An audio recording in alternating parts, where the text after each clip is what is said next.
What, anything has a To end it? No. No. I'm Your on voice is on. If you want to stop it, you press the stop video. Press.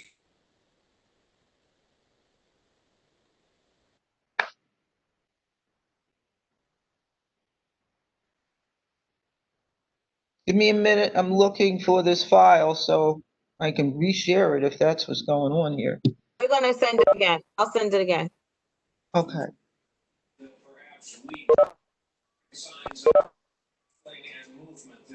We're up to 23 people.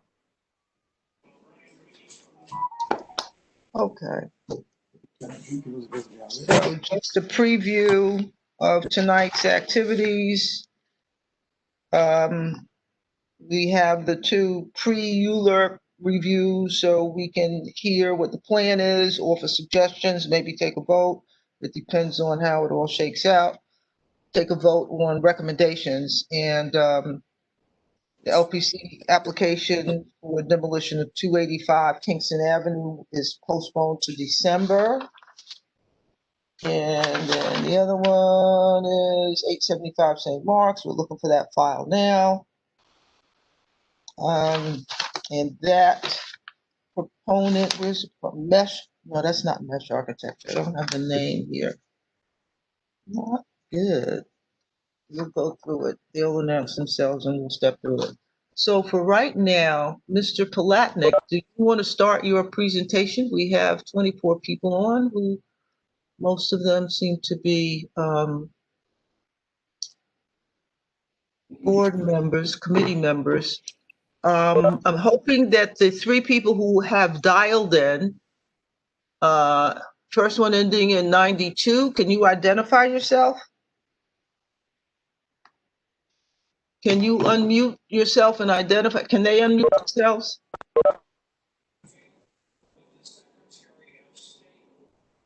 I don't know if you're referring to me, but I'm Mr. Oswald Jeffers. Say again? So I'm Mr. Oswald Jeffers. Okay. Oswald Jeffers. Trying to unmute. Every time I unmute, it goes right back to mute. Okay, I think Mr. Jeffers has two iterations, but that's okay. And then the next call in, dial in ends in 38. Who was that? That's David Chin. He's the owner. It's Eric Palatnik speaking. David might have some trouble speaking. He's the owner of 892 Dean. 892 Dean. David Chin. Thank you. And then the next dial in is ends in 65. Could you give us your name?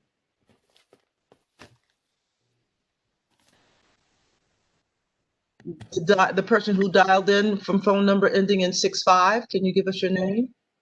Yes, this is Raymond Chen, architect for Dean Street.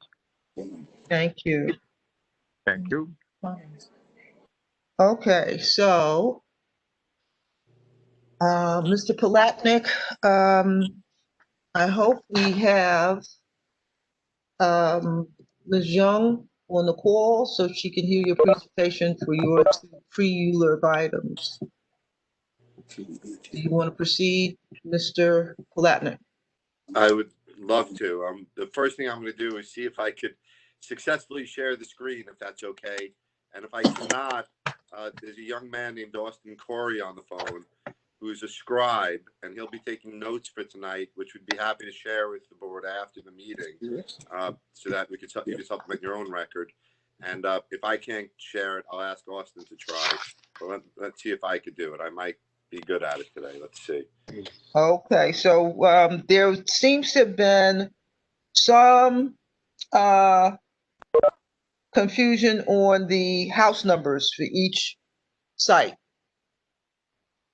What do we have here? 972. Nope. I think 892 is first. Yes, it's a little confusing because there are two presentations we're making, and they're in different stages, but both very preliminary. And they're on the same block, and they're a block away from each other, and they're different stories. So I think 892, the one that I was able to successfully share, is what was on your agenda first, if I'm not mistaken. Okay, please proceed. Okay. So the very first thing I want to say is thank you for making the time for all of us. It's an absolute pleasure to see the leadership that's been taken on at the community level throughout the city for the last 7 or 8 months, and that continues to go on. And your community board has been no different in that respect. It's really been impressive, and thank you for making the time. I've watched big agencies in the city struggle while the community boards seem to have gotten their act together, which is very impressive. And thank you for making the time. My name is Eric Palatnik, and I am here. I know a lot of people I saw on the call that I recognize, and I'm here on behalf of David Chin, and David is on the call as well, and Raymond Chan is his architect, to discuss with you a proposal. It's not a ULURP application yet. We hope it would be. We recognize that there's been a lot going on in your neighborhood, and that we're coming in after a lot of things have happened around what we're asking you to do. But I'm here to tell you that many of you know me for 2 decades, and David is a different type of developer than most. He didn't start off to be a developer. It's a happy accident. And he's been in the neighborhood for years, decades, as a business person, and he's anxious to explore and accommodate any creative ideas to create something here. So he's coming to you right now, recognizing that there are very specific desires and goals and asks that people may want to see, and that there's a history that we're in the middle of.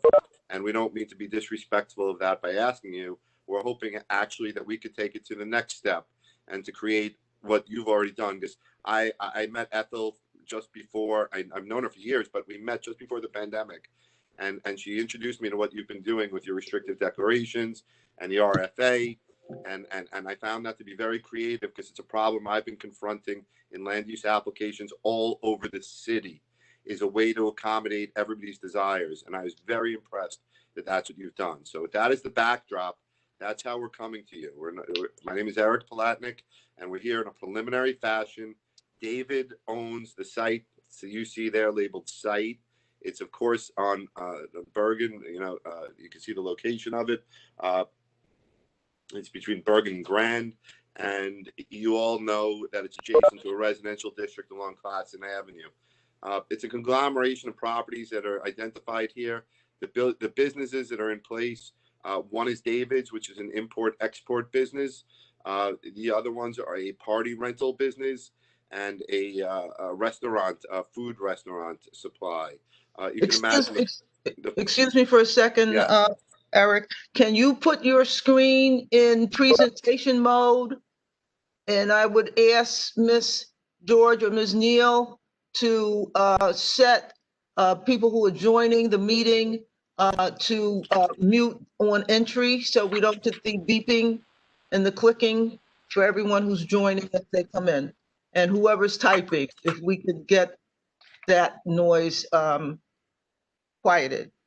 Well, please proceed, Mr. Palatnik. Okay, I hope that helped. I don't know what presentation mode is, but I made it bigger, so I hope that helped. Okay. I'll learn about presentation mode after. Okay, appreciate it. Thank you. You all know the neighborhood better than I. You know that we are in a manufacturing zoning district, and right across the street, to the south of us on Bergen, is of course a residential district. And you can see that there's a school and the yard and the residential buildings, and you know that. I'll scroll through what we're asking you permission to build. I'll get to the end of it so you could see. And then I'll back into the proposal, back into the presentation. Give the computer a second. What we're asking you to let us build is this. 2 buildings, which would be one. Let me get to a good picture here for you. Here. Okay, you should be able to see that, showing you 2 buildings. The top portion is the portion before that I was showing you on Bergen. The bottom portion is on Dean. The thinner portion is the thinner portion is on Bergen. The thicker portion is on Dean. I get a little mixed up. It's proposed to construct or allow for an R7A MX district that you could see right there in the middle. It says roof over 1-story commercial light manufacturing. We've of course been students of what you've been doing in the neighborhood, and what the uses that you're trying to attract, and we're committed to try to do that. The buildings you can see here are proposed to be 7 stories in height. Again, recognizing and reading and learning and studying what you've been doing in the neighborhood with a limit of 9 stories. So we came in at 7 stories, but it's 85 feet because we are providing a very decent first floor ceiling height, which I'll show you in a second. That would accommodate, of course, the restricted floor area uses. This screen here, if I could scroll over a little bit, maybe get the whole thing on there for you, shows you the building sort of it does show you in a cross section. And this shows you the buildings on each side of would be one, of course, would be on Dean Street. That would be a wider building because Dean Street has 445 feet of frontage. The property on Bergen Street has less frontage, and that would be thinner in size. But the end result would be they would share a common ground floor that would go through the block. So when you got inside, it would go right through. So it really gives a nice big floor plate, gives a nice big open area for people to work and get things done, and I think achieve a lot of the uses that you're trying to see attracted. I think could fit nicely in a space like this. 23-foot high ceiling heights. And then above it, of course, we have the requested residential. If it were to be approved, and I know it's a big if, it would create a substantial number of units. The total number of units would be 274, 69 of which would be affordable. And I haven't even explored with David, who's the owner, working maybe with different programs at HPD, because everybody in the city who's in housing should be thrilled that HPD restored quite a few bucks to their budget last week.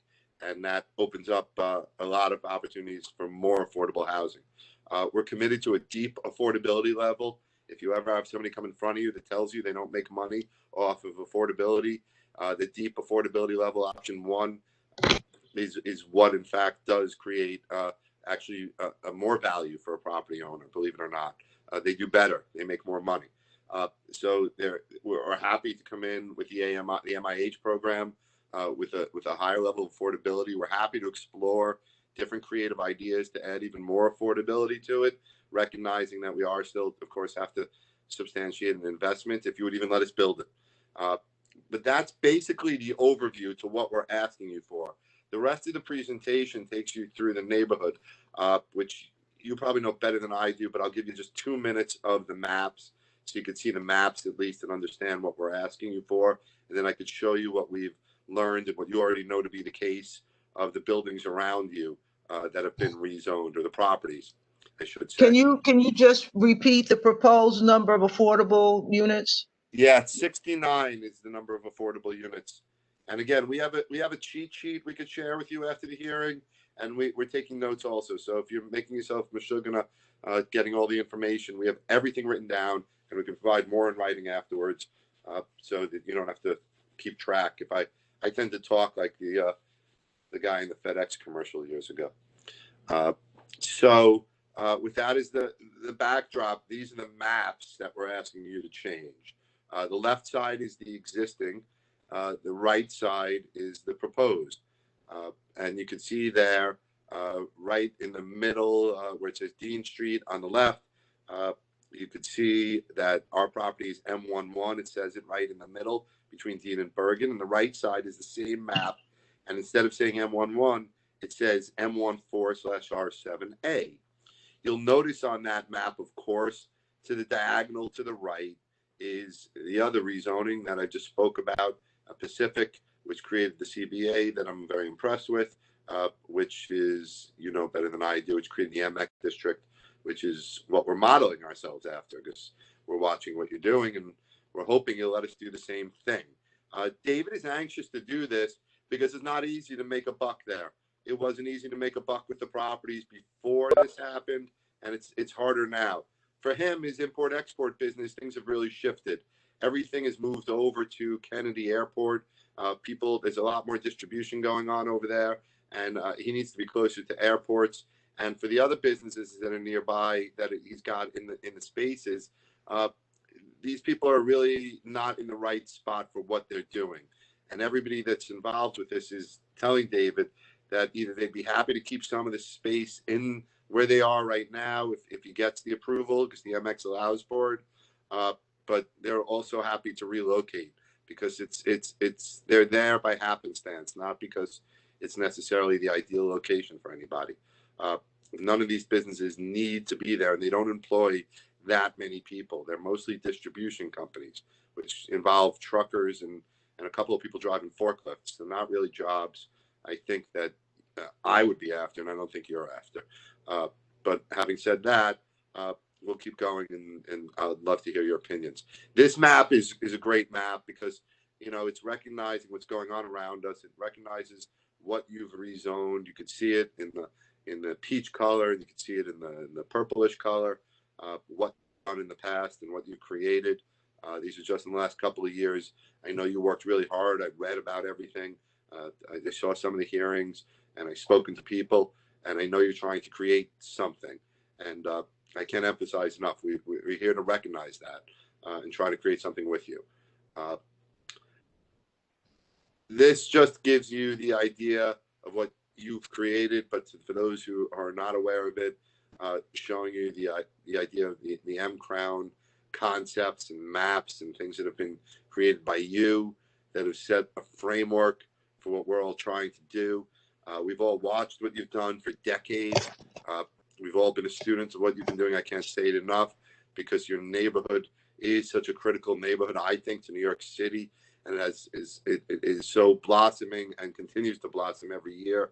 And I respect what you're trying to do. I know you've held a close view of your community through the years to make sure that what gets created is within your vision. So this map is a nod to that, to try to show you how we are not ignoring your vision, and hopefully we're settling in with it to some extent. And the rest of the maps just give you technical maps of tax maps and whatnot. So that's the application. I'll just leave it on some pictures. Maybe I'll go up to, I'll see if I can find some pictures for you. I know we had some at the beginning. Let's maybe go through that for a second. Start at the pictures just to refresh everybody's memories. If you haven't been out for a walk on the block, it's not the best looking block in New York City, and I say that with a lot of love. I don't own any property, but you can see View 1 on the right side. What David owns is really a vestige of years gone by. Obviously, there were, the building in the middle is a taller building, was created for something. I don't even know the history of it. You probably do. But that's the property on the right-hand side. The view on the left is across the street. On the right side of the page is across the street. View 4 here in the top left shows you a clearer picture of the site. Excuse me. David does his best to keep it clean. You can see it's got new sidewalks in place. Roll down gates are in good order. The brickwork, he tries to maintain it and point it. You can see he's patched and fixed where he can. The graffiti blossoms as it does, and he tries to cover it up as soon as it comes up, and then it comes up again. But he does his best. That's the other lot. You can see it. It's in good shape, and it's a newer building. Across the street, of course, you have ironically, you're talking about diabetes and dialysis center across the street. And my condolences or my sympathies to the person in the family that you mentioned earlier. And here's more images. The next few shots will take you around the corner and take you over to Bergen Street, which you know better than anybody is another world. Left and the right side, north and south side of Bergen Street is literally the dividing line, and has been for a while. Hopefully we can do something that helps encourage something that you want to see there. And View 18 is my favorite picture of all, because in the middle of everything I just showed you, that's a real urban condition. You've got a beautiful piece of land that's been like that as far as I can remember back. I think 30 years it struck me as being there. I'm sure it's been there longer. That is what we are asking you to do. We're here to hear your opinions, your thoughts. We've met with city planning. We've only met with city planning to make sure it was something that they might be going along with. But we haven't gone any further than meet with them. That's why we come to you now. So we haven't done anything. We're here tonight with open ears, and hopefully we can start a conversation. So that's my presentation, and thank you for giving us the time to talk about it. Thank you, Mr. Palatnik. And you mentioned a couple of times that you're aware of the community board's request to city planning for neighborhood rezoning. Was that discussed in your meeting with city planning? That was not discussed in my meeting with city planning, primarily because it was sort of the proverbial elephant in the room. They didn't bring it up that it was something they were doing. And I started with hair years ago. You all were my first community board meeting ever. And this discussion has been going on since I started. So, and you've all lived there longer than I've been practicing, which is 25 years already. So I didn't bring it up. Winston Von Engel did not introduce it, nor did his staff. You know, and we'd be happy to support an area-wide rezoning and be the impetus for it in one way, shape, or form. We're not opposed to that, to being involved with you and teaming with you. We're happy to be involved in a discussion. Okay, so I need to find out if any of the committee members have questions on your project.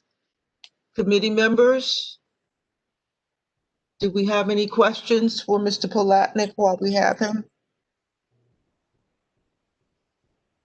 You want to put your questions in the chat? Ethel, I have a couple of questions if we have time. I know this is Mr. Vicconi, and I was waiting to hear your questions. Please proceed. First question is, I just want to make sure that I understand all the lots that are involved here. Yeah. So we're on block 1141, and Here, hold on. I'll make it easier for you. I'll get to the map so you don't have to guess. Okay. It. Just give me a second. I'm not. Here, this one shows it as good as anybody. Here you go.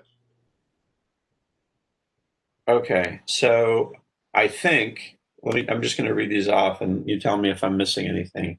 We're talking about lots 28, 33, 37, 38, 39, 40, 50. No 40. No, 40 is not there. Okay. 61 and 59. Bingo. Okay, great. So you have a total, so the total lot area is like about almost 80,000 feet. I wrote it down beforehand, and now I can. No, it's 40,645. How much? It's well the Let me explain. Hold on one second. The lot area is different from the rezoning area. So this is the site. So let me scroll up. What you're looking at right here is this lot area. Okay, so this lot area is a 10,000 square foot lot, 11,000 square foot lot.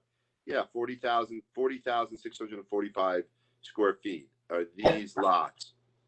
For that, I just added up all of the numbers on all of the square footage on Oasis, and I got a number that's a lot bigger than 40,000. Maybe the architect can clarify for me. I apologize. And let me double check my zoning analysis and see if I'm reading something wrong. So, for instance, I get lot 28 is like 35,556. Lot 33 is 25,480. Those are, I mean, there's some pretty good sized lots. Raymond Chan, if you're on the phone, maybe you could help me out because I'm reading your zoning analysis and I see what, well, 54. No, I'm sorry, I'm wrong. Never mind. Forget it. I picked the wrong number. You're right, and I'm wrong. Okay, that's okay. I'll take that. I'm usually wrong. Bear with me a second. Yeah, I just wanted to get to the total lot area here. It's 40,000. I did the math beforehand. I just lost that number again. 40,645. Yep. Okay. Now we're in agreement. Okay. So and you're gonna have total coverage at the first floor. Yeah. Okay. And have you thought of, I mean, as you know, the community board is looking for restricted uses for promotion of the M Crown uses that it deems to be job creating. What have you given any thought to what percentage of the ground floor you're proposing to dedicate to those uses? Well, I understand that we're restricted to 25%, but we've talked about it. And given what is in the building right now and what David is trying to create here, I think we could even do better than the 25% use. Because, I mean, he's pretty consistent with some of the businesses that are there now with the 25%, and he'd like to expand on that. So I think that that's something we'd want to start to talk to you about and see what you're seeing in the neighborhood, what's growing. I know David has been working very closely with an agent in the neighborhood who's very active with a lot of the people that are coming in to do business and are looking for these new modern buildings to do it in with big floor to ceiling heights, clear spans, well ventilated, well lit, cellar space for storage, that kind of stuff. So, and David is he's on the phone now. That's his roots. He came to America. He's an immigrant originally, and he came here and built his business. And he bought this property with the vision of building his business, not with developing it. He never thought he would be on this call right now. That wasn't in the game plan 25 years ago when he started. So that's the spirit of the development. So I guess I don't know your role. We've never met before, but if you're involved in these businesses, we'd like to talk to you more, I guess. Okay, and you're seeking you're planning on seeking an MX with M14 and R7A. Is that correct? Yes. Okay.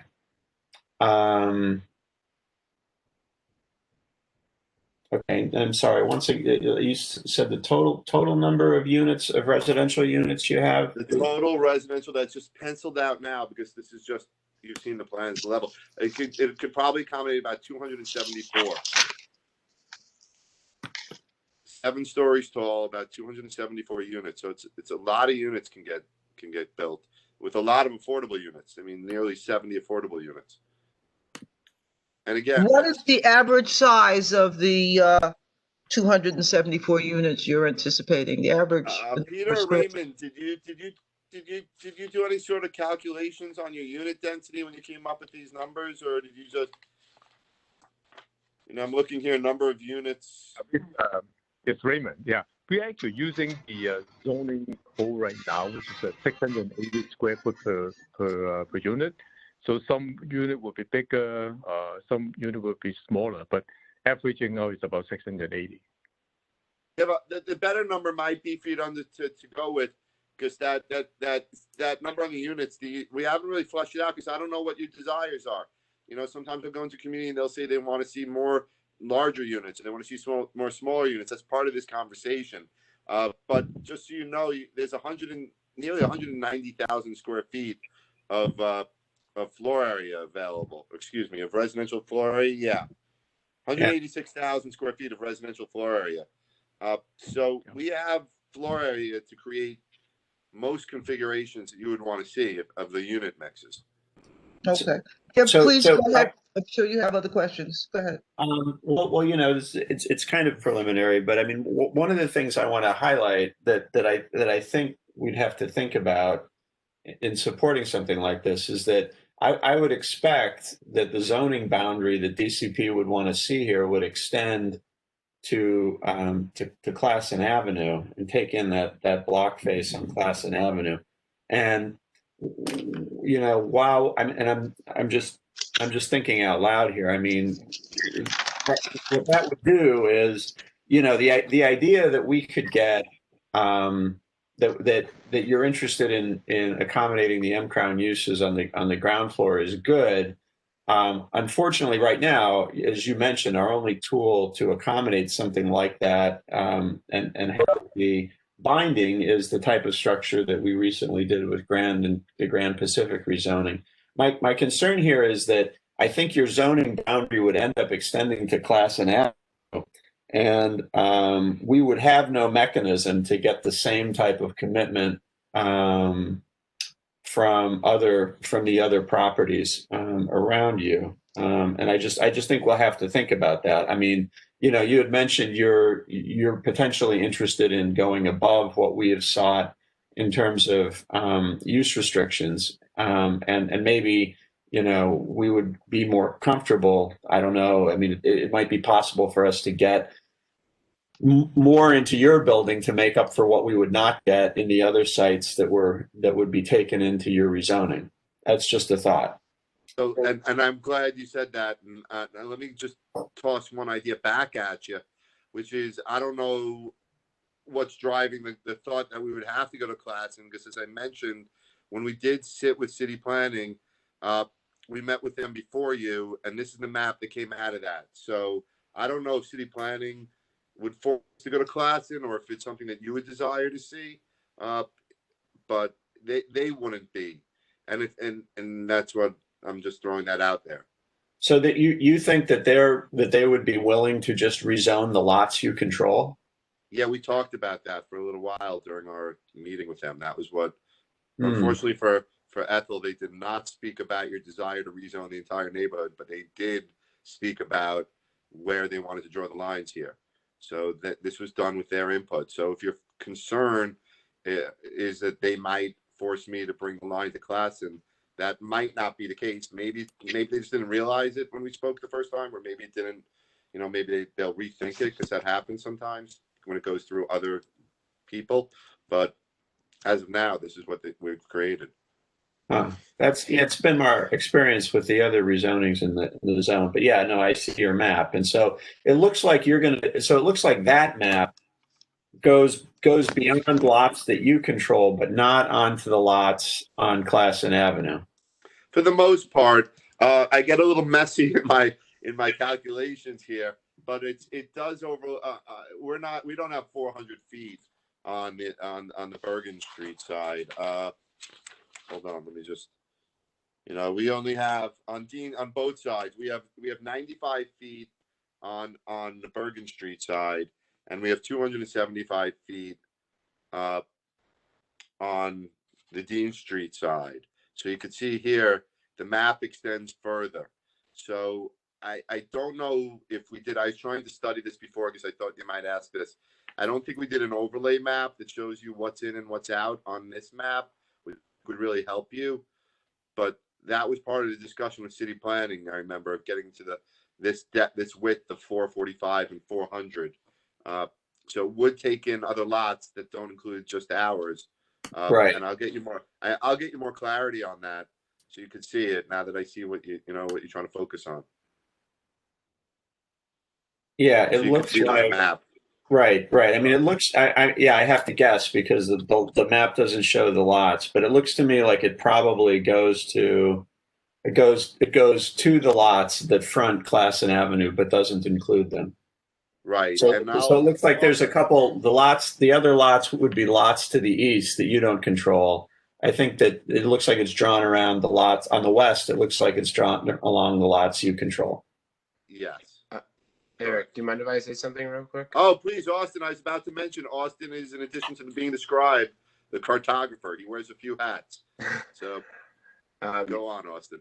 Yeah, no, I just was going to say that if you go to the photographs page, any of them, you can see a bit more of what the project area would be. I know the lot numbers aren't on the key map, but you can at least see that second outline. So this map. Right. Eric, so we could probably do what we did for Monitor Street, where we put the labels on the lots or something. We could do that. Yeah, and if you could do that and match them with photos, maybe go with a photo of each lot so I can give it back to Vic that sort of shows clearly. So I'm looking at right now. I'm looking at page 21 of your deck. And your lots are outlined in red, in a broken red line.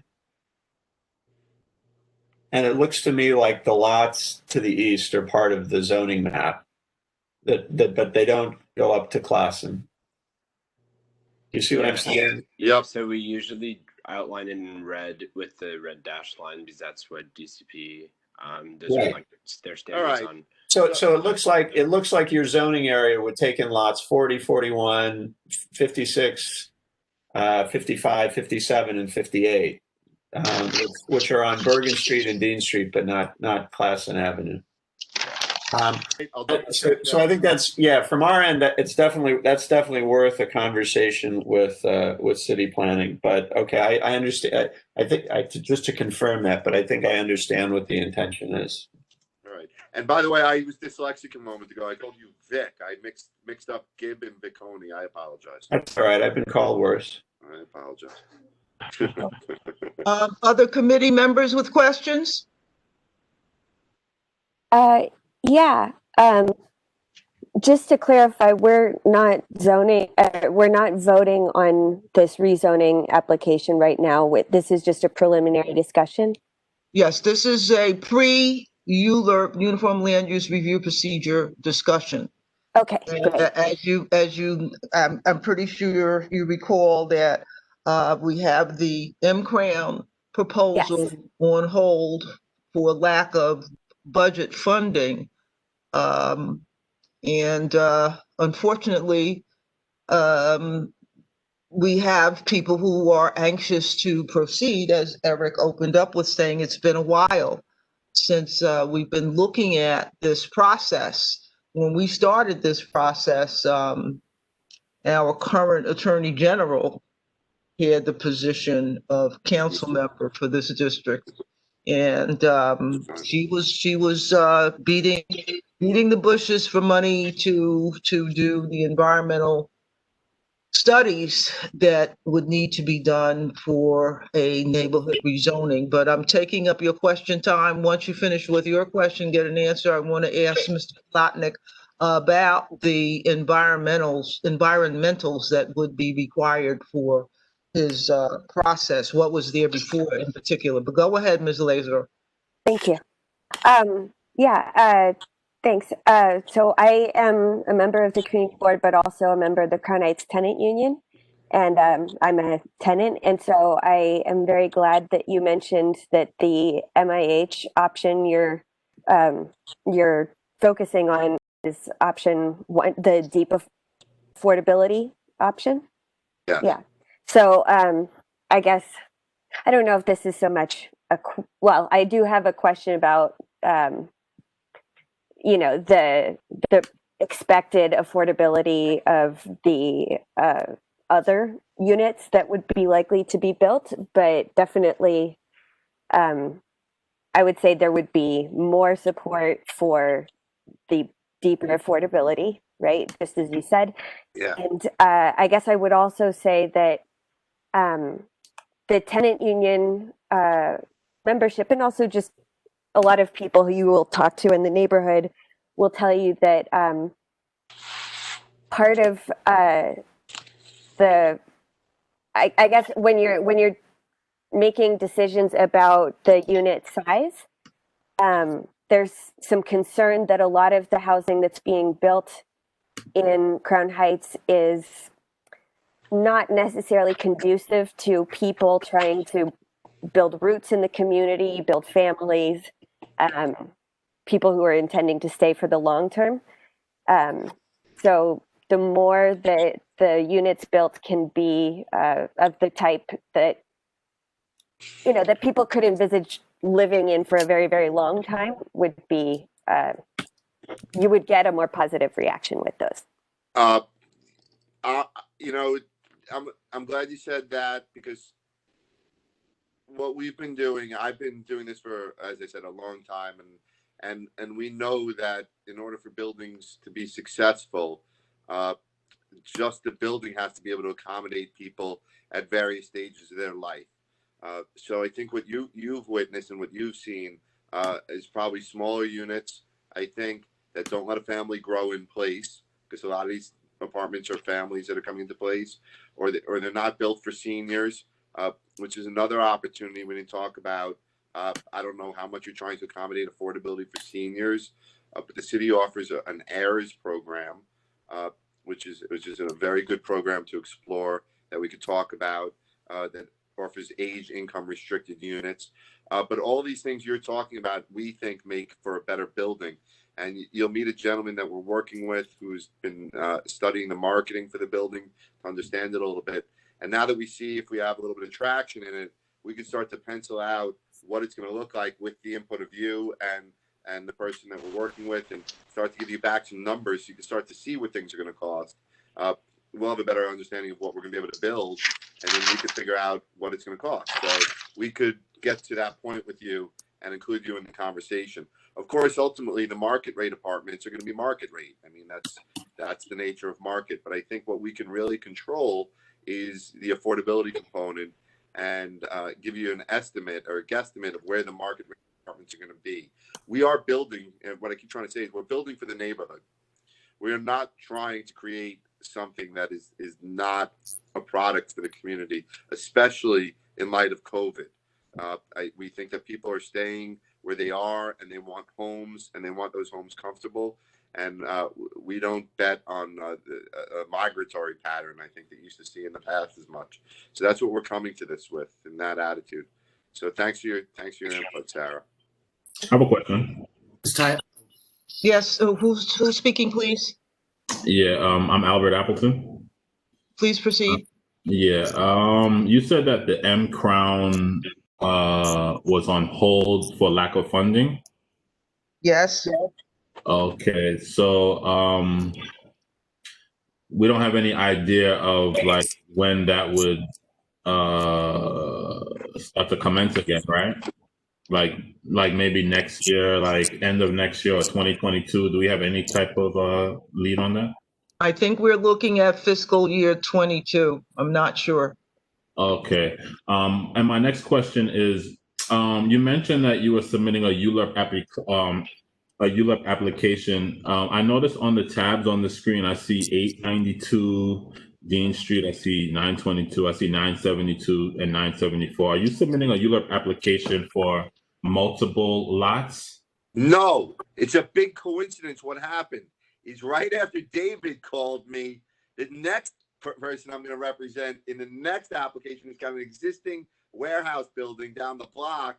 Mr. Jeffers, who's on the phone with us right now, he called me. So ironically, they both called me within like weeks of each other, and it just made, so they're both at the same exact stage where they're both sitting with these properties for years and they don't know what to do. So that's why you're seeing them both. I'm glad that's all I had up there, and I didn't have anything else up on the screen.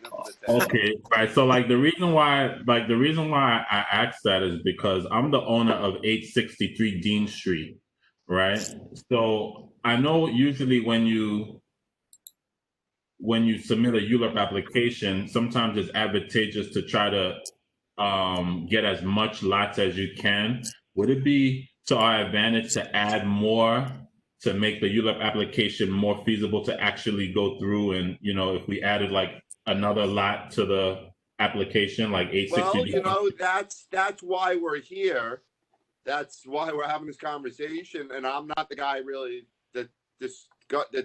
that makes that decision. Everybody on this call is with the input of city planning. But I'm Googling you right now to see exactly where 863 Dean is. And that's a conversation for you and the board to have, and tell me what you want to see.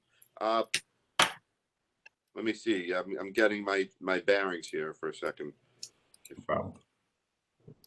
Yes, you're literally right next door. So if I go, hold on, across the street. Right. Yeah, you're on the other side of the street. Across the street. So it wouldn't be contiguous. Across the street. Oh, it wouldn't be contiguous. Okay, it's a whole different. Yeah. Right. It's a whole nother can of worms. But that's the problem that the board has been talking about, and I think that's what you've all been grappling with for years, is to try to do it comprehensively. And that's the point you're raising, is that if you own that piece across the street, you're probably struggling. Let me see if I can get a picture. You're probably struggling like everybody else is over there. Yeah, like everybody else is basically. Right. This should tell you. You should. Hey, everybody can't talk at once. We have seen rezonings where the sites are included across the street, but that's not here or there. I believe Mr. Ellis has something to add to this discussion. Please go ahead. Yes, just one concern I have in requesting any large format apartments is the trend that we've seen somewhat, especially in Crown Heights, is developing or redeveloping buildings to include I forget what the term is, almost like dormitory style living, where it's 3 or 4 bedroom units and there are multiple leaseholders would be in that same unit. I think what Ms. Lazar was speaking about larger format apartments to accommodate families and growth is really an interest is of interest to myself, especially, and probably many others, to help families in the neighborhood instead of small format units. But the concern I have is if it's designed to have multiple large format units, the idea of them not being kind of dormitory out with multiple leaseholders per unit is something I want to make sure, because that then itself leads to the same concern that we have, that they're not invested community members, and there's a lot of turnover and low investment in the community well-being with those type of tenants. So flagging that, Mr. Blacknett, as something that we would want to make sure that wouldn't be the I stuff. heard somebody tapping on the window. I didn't know. Ms. Tyus, I'm sorry? Ms. Tyus? Bye. Ms. Tyus, Yes, you were audible to the rest of us. I'm sorry. I apologize. Okay. So that was one thing I wanted to just flag, Mr. Platnick, that we might want to just continue seeing ways to address and prevent that from happening. The other thing, if the board were also in favor of that, the second thing I would be interested in exploring with you, and I'm not very familiar with this, and maybe this is a larger conversation for our housing committee, as well as potentially others that might have interest, is the concept of potentially rent to own or low affordable ownership programs for some of these units. With 200 plus units in a building, can some of them not be potentially in a route for ownership opportunities or condos? You like unicorns. That's only happened once in New York City so far. It's happened in the Bronx, and it was a hell of a lift for them. But don't we have precedent in our neighborhood in CBA with some of the projects on the buildings on St. Mark's or Bergen Street that I think were developed for ownership or affordable ownership? Are you talking about St. Mary's Hospital? No, further west, closer to Prospect Heights. I don't remember. It might be between. Maybe it's happened once. I'm all game for that. I believe in that. I think the affordability is bogus when it's rental. I think the only way to really bring people up in society is to give them a chance to own their home. And just renting is renting. I mean, I don't care if you're renting affordable or you're renting market rate. You're still renting. Not that there's anything wrong with being a renter, but if you want to own, it's a nice to have a path. So I challenge you, Mr. Palatnik, and your colleagues that you're representing to explore maybe a possibility of that way. If that's the impetus of this conversation today, is to kind of look at options and opportunities and things like that, then maybe there's a chance that this large building, this large footprint that you're speaking of could potentially accommodate something as unique and unicorny as what we're talking about. Yeah, listen, it might be able to, and it's a big project, and it's a big development, and it's got an opportunity, and I agree with you. So I said that at the beginning, and I meant it. So I will explore it. We'll look at what's been done in the city already,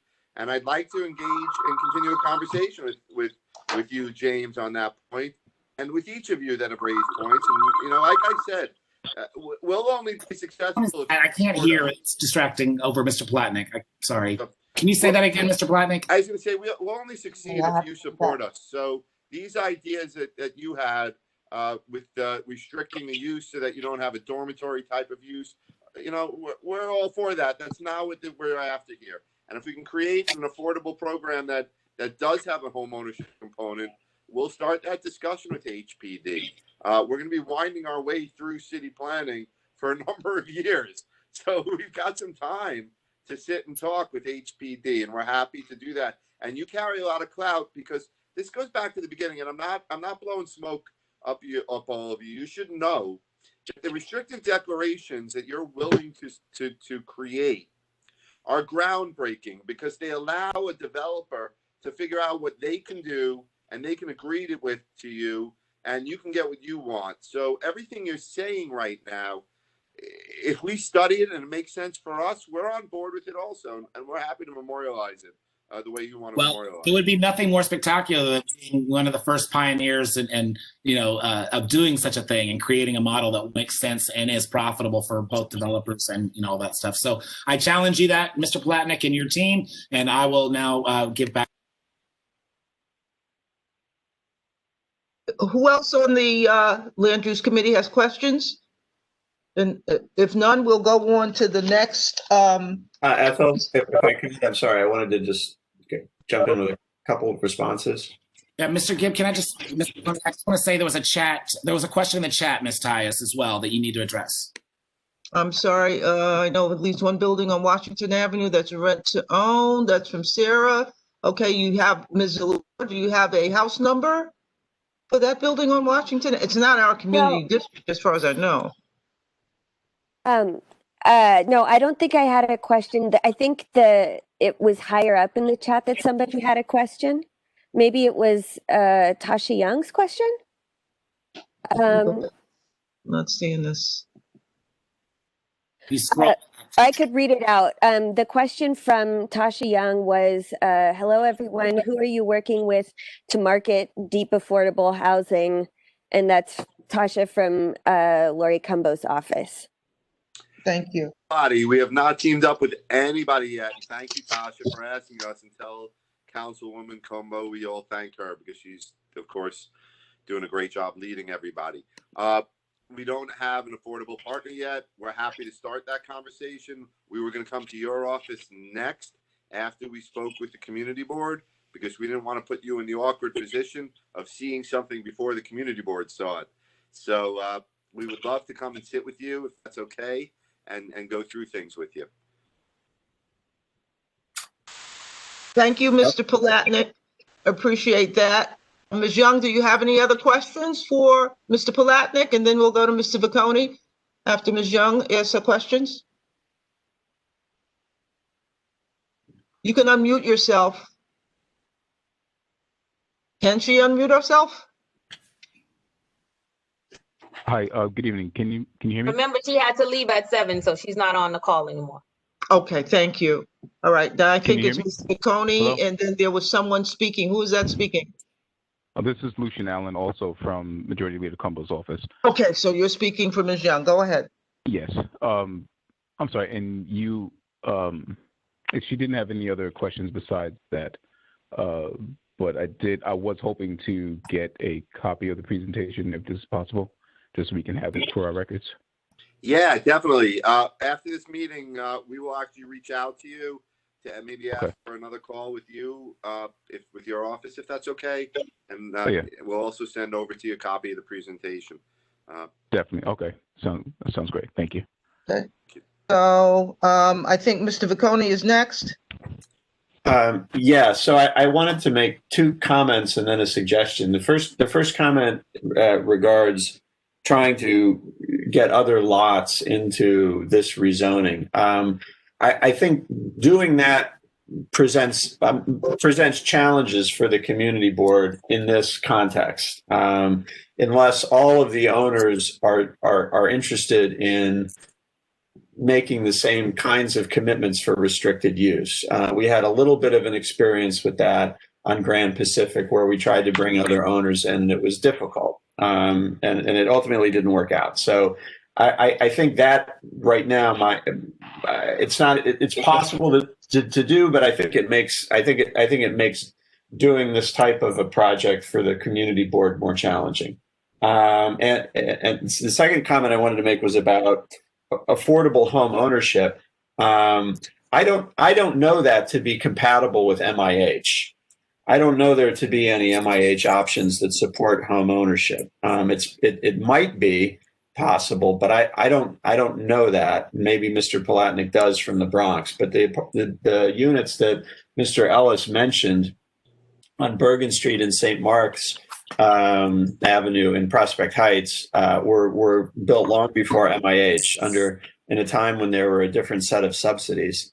So I'm not sure how possible it is to apply other subsidies that are home ownership to lots that are rezoned under MIH, which I believe are required to have affordable rental units. So now I want to make a suggestion, since it sounds like there weren't more questions to be asked. I would like to suggest. Gib, this is Kathy Island. Could I ask a question? I don't have a camera. I apologize for interrupting you. Well, can I just finish what I was saying, though? Since You were just saying there were no more questions, but yes, I'm happy to wait. Thank you. Well, why don't you go ahead, and I'll make my suggestion after you're finished. Okay, audience, I want everybody to recognize that this is not a regulatory item, which we do have on tonight's agenda. Mr. Palatnik is presenting in advance of a hearing, which I think is coming up week after next. And he has one more item that he wanted to share with us in order to get some suggestions on how to improve it in his plan to go forward with a ULURP. So, Mr. Vicconi, I'm just reminding you of that. And maybe you would want to let him finish the second proposal and then come back and do a overarching group of recommendations for both of them. Okay, that's fine. All right, so would you like for me to present the other one?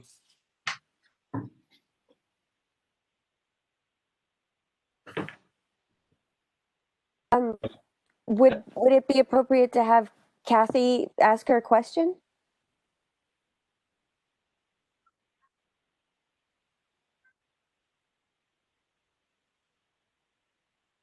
I'm not sure what happened. Is Ms. Tyus still on? Yeah, but Ms. Island, can you wait and hear the second item and then ask your question for both of them? Yes, I can. Thank you. Thank you. Please go ahead, Mr. Palatnik. This is much quicker and shorter. You know the block better than I do. The former Studebaker building that was, I think it was bought or recently sold by WeWork is on the left. This is to the east of us, a couple of blocks. You obviously could see Class in there on the right side, Bergen above you. The owner is on the phone with us right now. You heard him earlier. It's Oswald Jeffers and Florian Phillips. They've been community members for years, have lived in the community and work in the community. And this building was, I think, a former dairy and is now a warehouse for storage. It rests across the street from a site that you recently rezoned. That's in the lower right corner. And I'll show you that in a second. And it rests next door to a building that years ago you granted a variance to when I represented them. And the one of the people who owned it died and they never acted on it. And that's the building to the right. And you granted a variance to allow for residential. And that has since expired. The owners of this building are on the phone with you right now. They've really struggled with the building for years. The same story you always hear. This is a tougher situation than the last proposal I was presenting to you, in the sense that it doesn't create, it doesn't take up that much area. It's just one building with a footprint of 54 by 100. It may be better suited for a variance than a rezoning, but we're bringing it in front of you right now, and I appreciate the time, simply to present it to you because Mr. Jeffers and Mr. Phillips would enjoy the chance to redevelop it with something productive there. If it can't be that it's for residential, maybe it could be to add more commercial space onto the building. They're in an M11 zone with only a 1 FAR allowed. The building is built to a 2.8 now, but maybe if they were able to go up, 3 stories on top, and they could build some type of viable office or M Crown type of uses like you see next door. But that's why we're coming to you. We just wanted to have a conversation. We recognize your time is tight. And thank you. And I'll just show you here. You know the block better than I do. So I'll just scroll down and I'll pause it right here. And that's our conversation, really. I gave you a whole presentation, but I don't think I need to show you much more than this. So this could be a little bit of a briefer conversation. I don't want to monopolize your evening, but we were hoping to get your thoughts, see if you had any thoughts to this block or what you'd like to see there. We don't have plans created. They haven't done anything yet. It's really very preliminary. And that's it. Any questions on 972, 974 Dean Street? Well, this has been Ms. Torres, this is Kathy Island. May I ask my question now? Yes, please, go ahead. Okay, thank you so much, and thank you for the presentations. I just have a question that pulls the lens back a little bit as we're all reacting in real time to the new time frame that may be coming up for M-Crown. And as a land use committee member, are we now considering the possibilities of taking individual applications? We have not had a time to discuss this as a committee with the different timing for M-Ground. And I understand that this is news that we're all processing together, but it is interesting that we've had these two presentations about what is effectively individual applications when we had worked carefully as a committee to hear over the last 2 years or so that that was not what was optimal for the neighborhood. That's my question. Thank you. I do believe that we had some meetings with city planning discussing the cutback in the budget.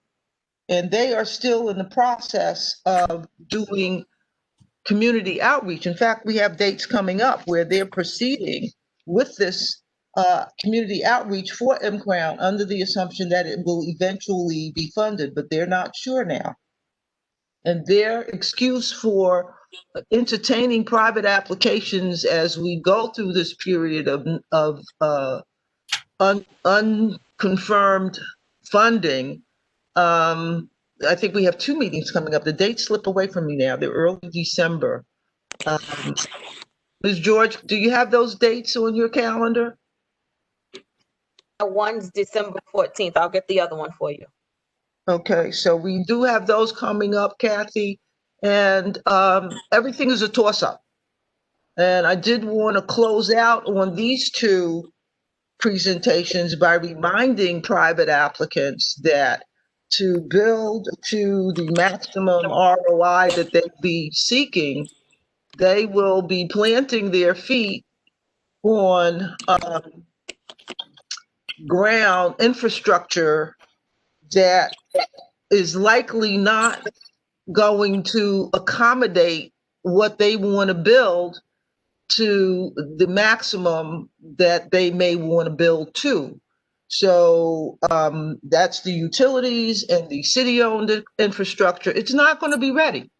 So we're in a conundrum where inputs and outputs from every angle that would provide required infrastructure for a new neighborhood to rise is not going to be in place. So for these private applicants, I would ask that they wait. It's been a long wait. They're going to have to bear the brunt of the cleanup, which is one of the things that's holding back M-Crown to do the study and then the cleanup. We're talking a couple $1 million out of city's coffers for this, eight block area. So that's one thing. So Ms. Island, if you don't have another question, I'm going to close out with Mr. Ricconi's comments unless there are other 1 or 2 other comments from committee members. Ms. Island, do you have anything else you want to add to this? No, thank you. I just think it's an important frame of reference as we listen to these applicants. Thank you very much. You're welcome. Mr. Ricconi, do you have a closing statement? Well, actually, I have a question about, yes, I do. But before I get to that, I have a question about this property, the 972 Dean property. This is a 4-story building that already is, as Mr. Palatnik pointed out, has floor area above what's allowed under the zoning. So it's, it's non-conforming and grandfathered. And I guess my question is, why is this building not possible to be adaptively reused to have some productive uses in it? I mean, we have buildings in the M Crown zone that are only one FAR or vacant lots, and those can be uneconomical. But that's not the case with this building. What's preventing this from being used in an economical way? There's nothing that's severely restricting its economics, other than the substantial risk that needs to be taken on its redevelopment. And it's possible that they might be able to make it work, but it would be more helpful if they were able to get potentially another floor or two on, even for the permitted use, to give them more comfort in taking that risk. So that's where they were coming to. So this proposal is different than the other one, in the sense that it's either residential or commercial. They just wanted to talk about it. They've done the numbers on creating. It's not big enough to take the risk that was taken next door on creating that type of office building, and it's not small enough that it's a small investment. So it's in this grayish area. So that's why it's so curt with the presentation, because we don't have a set idea. We're not pleading poverty. We're not saying that there's a big problem necessarily, other than, at what point does the owner take the risk, and this is emblematic of your community, of going into a business decision on it, as opposed to the storage that he's doing now, which is, relatively lowest use he could possibly have there, I think. Okay, I understand. So here, I guess this is what I would like to kind of propose as a next step. First of all, to Kathy's point, the ULURP process is open to any applicant, and the Department of City Planning, if they get an application from these owners, will move it through the process, and the community board is part of that process. So it's really at the stage when we're reviewing a ULURP application that we decide if it's something that we can support or not. I mean, I think that's really the time that happens. And I think I don't know that we have enough information yet to know that in the case of either of these applications. With respect to the first one, I would suggest the following. If you wanted to sort of drill in a little bit more on what's being proposed here, I would suggest the applicants consider what the deepest affordability they're able to provide would be. Obviously, the community board is interested in deep affordability, and I would recommend looking at MIH option 3 for those units, which is deeper affordability than option 1, and see if that works for you. This was brought up as far as the apartment sizes is concerned. I think the community board would want to see a mix of apartment sizes for affordable that includes larger apartments that can be accessible to families under displacement pressure in Community District 8.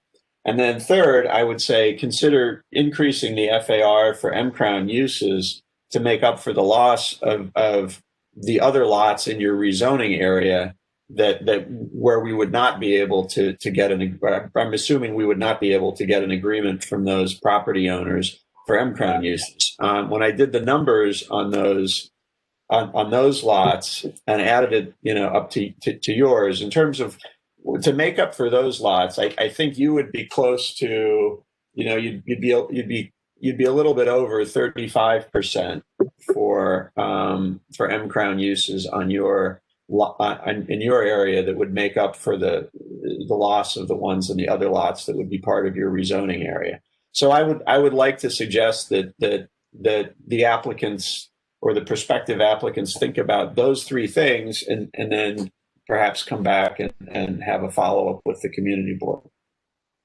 Thank you, Mr. Cody. I think we have a closing question from Mr. Ellis, or a closing statement from Mr. Ellis. Thank you, Chair. Just a couple things to kind of echoing a little bit what Gibbs said and what Ms. Islin had said. I'm a little bit apprehensive about looking at a single lot currently without having any indication of what's happening with our M Crown proposal. I think, as a committee, we stood our ground some years ago saying that we did not really want to review single lot variance requests or ULURP applications. This also would be one of them. However, I think that as a committee, knowing that now what we've decided, what we'd like to see as part of M-Crown, if the applicant would want to make a proposal that would stay in line with what we're proposing, maybe that's an opportunity. But I think that's, as a committee, we need to decide if that's something acceptable in what we're doing. I also agree with, I'm sorry, there's some interference.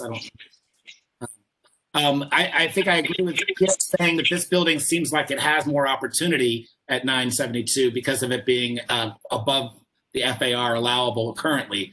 It also seems to have some sort of historical, value, being it looks like I'm looking at the street thing and it's got an old chocolate company. So there is a manufacturing historical legacy there too, which would be interesting to see it preserved if there were going to be any expansions on it. So I think that, just Ms. Tyus as the chair, I would say that we probably need to create some space as a committee to talk about, since we have a bottleneck at city planning on moving this forward as a M-Crown zone. But what is it that we will do and can do for applicants like Mr. Jeffers and others that are coming forward asking about what they could do with their property that may not be the highest and best use for them that fits with our community needs? So that's just what I'd like to share in closing on the thinking of these two proposals that Mr. Platnick has put forward. Thank you, Mr. Ellis. I agree with you 100%. We should map out a time when we can attend to your recommendations. They make a lot of sense. And we need to be able to provide city planning with that type of guidance so they know that we're willing to stay the course and to pressure OMB to fund the project through DCP. So with that said, I have to thank Mr. Palatnik for coming forward and the owners for the buildings for coming forward and sharing their plans with us. I hope you listened closely to the recommendations from Mr. Bocconi, with which I agree with those 100%.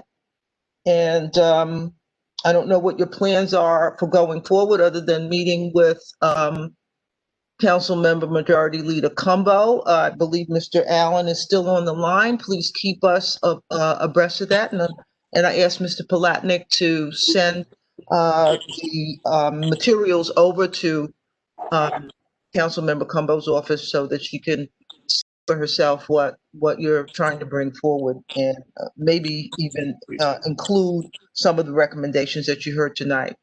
With that said, okay, with that said, I want to move on to the next item on tonight's agenda. After we do a roll call to ensure that we have a quorum to vote on 875 St. Mark's.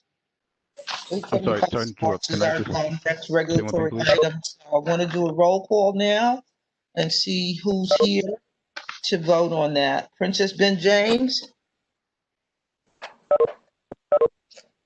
How do we get people to respond Hello, here? can you hear me? Ms. James is on the line. Thank you. Go ahead. John Buckholtz. John Buckholtz. Not here. Robert Callahan. Present. Janet Collins. Janet Collins, are you here? Are you with us? She's on the line. Present. Present. Thank you. Nora Daniel.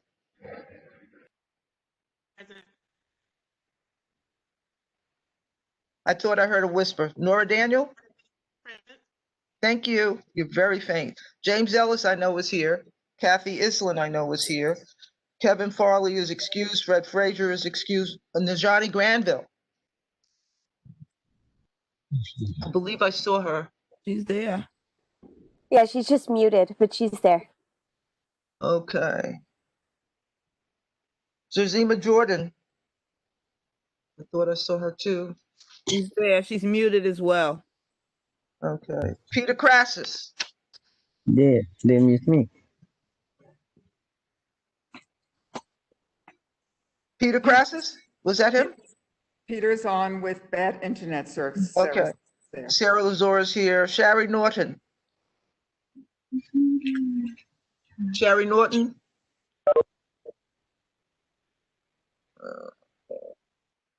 Robert Puka, Adam Sachs, Meredith Staten, Ethel Tyus, present. Gil Coney, present. Yirsa Weatherspoon, Present. Sharon Wedderburn is excused. Deborah Young Here. is present. Thank you. We have a quorum. of 1, 2, 3. We have a quorum. We have 14 out of 19.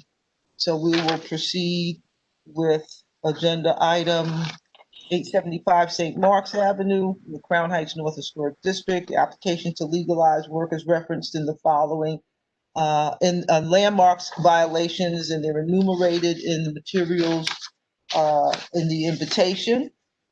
And who is present to speak on and present on 875 St. Mark's? Please speak up and give your name and a title. My name is Guy Cohn. I am the architect for the project, and I will be representing the building tonight. Okay. Do you have a presentation to make, a digital presentation to make? Yes, how do I do that? Do I do the share? I believe so. Let's see. Share content. Okay. So let's see if this is the right thing here. Okay. You want to put it in presentation mode so it's big and we just see the particular card in the deck Okay. that you're sharing. So presentation mode would be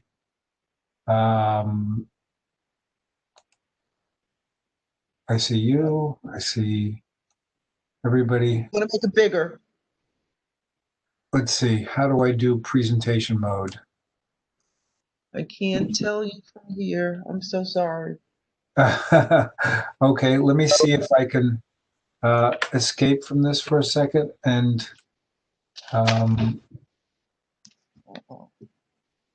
let's see if I can do this. Okay, here we go. Participants assigned share. Share content. I thought I was doing that. We see it small. I can see it very small. Now you're starting to share content. Okay. I'm seeing all of your open screens. Sorry. I'm sorry. All This is the of first your- time I've worked with you guys, and I'm not sure how this works. Practice makes perfect. I'm sorry we're your guinea pig. Guys, sorry, this is Dina Shane. I'm one of the owners in the building. I can direct you how to do it. Sure. If you click on share, Okay. and instead of picking screen, just pick one of the documents. It should be lining up. Like you have options of what you're sharing below, in the row below the screen. Okay. So you just select the file that you want to share with us. Well, that's not the file that I wanted to share. Let's see. Or you can go to share file and then select the file. Okay, let's on try your that. computer. Let's close this and share that. Can you see that? You're still, you have to stop sharing first because you're sharing your screen right now. Okay, stop sharing. Yep, then go Okay. back to share. Now go back to share. Yep. And then you select the file Oh, that here we you go. want us to see. Just Okay. the file, not the screen. How's that? No, That's two files. you're still seeing the two PDF documents. Well, let me turn off one of them. Yeah, close one of them How's that?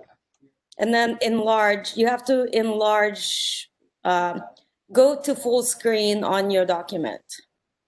Or enlarge the document Okay. Just use the magnifying glass at the top. How's that? It's still pretty tiny on our screen. Well, I've got it full screen on mine. I'm trying to, let's see, zoom in. Would it be better if you just send the presentation in the chat so people can look at it? Well, I had sent the presentation originally to the community board. I thought maybe I was going to be working with that, but whatever you think would be the best way to do it, I'm happy to do. Excuse me, this is Lynn Cave. Everybody can enlarge it on their own screen. Okay. That's also true. Okay, good. That works. Thank you, Lynn. You're welcome. Are we good with that? We'll have to do if we want to get through this tonight. I'm sorry. I'm sorry, folks. Can everyone see what I'm sharing now? No, I cannot. It's too small. Too small. On the left side of your screen, Ms. Collins, there's a control panel with a plus sign and a minus sign where you can enlarge what's on your screen. Yeah, well, it doesn't get any larger. Okay, got it. It works. That's great. It's already enlarged, and it's still my screen. I'm sorry. Did you get the materials from the office, Ms. Collins? Can you bring that up on your machine?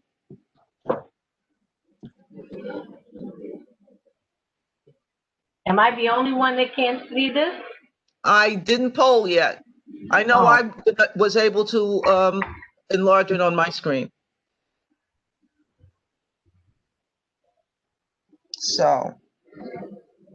I mean, I managed to increase the size of everything by using the buttons that are on the left center part of the screen where you. But otherwise, I just tried something. Did that help anything? No. Oh, I see the buttons now. I enlarged. I'm good. Thank you. Thank you. Mr. Cohn, can you walk us through your materials? Absolutely. So I'm not sure how much you know about this building, but I was brought on to this project a few months ago. The original architect of record withdrew from the project a number of years ago. The developer who developed this project started it around 2012. It was renovated and some of the work was done, but not all of the work was done.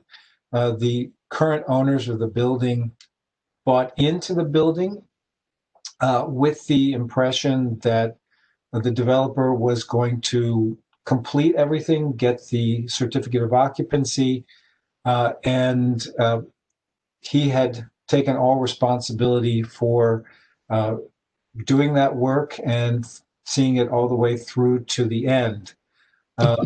However, the company and the developer who started this project went bankrupt. He basically left the project hanging around 2017, and he had gotten a number of landmarks violations while the project was being renovated. So in short, he left the project. He is no longer involved. He's actually left the country. The owners of the condos contacted the Attorney General to try and see what they could do to get some sort of closure from this, but they weren't able to.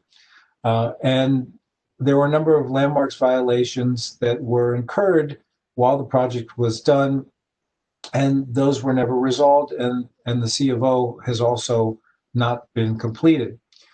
So they brought me in a few months ago to try and resolve the landmarks violations and to finalize the C of O. As you can see from the pictures, there are some early pictures, the tax photos of what the building looked like prior to the renovation.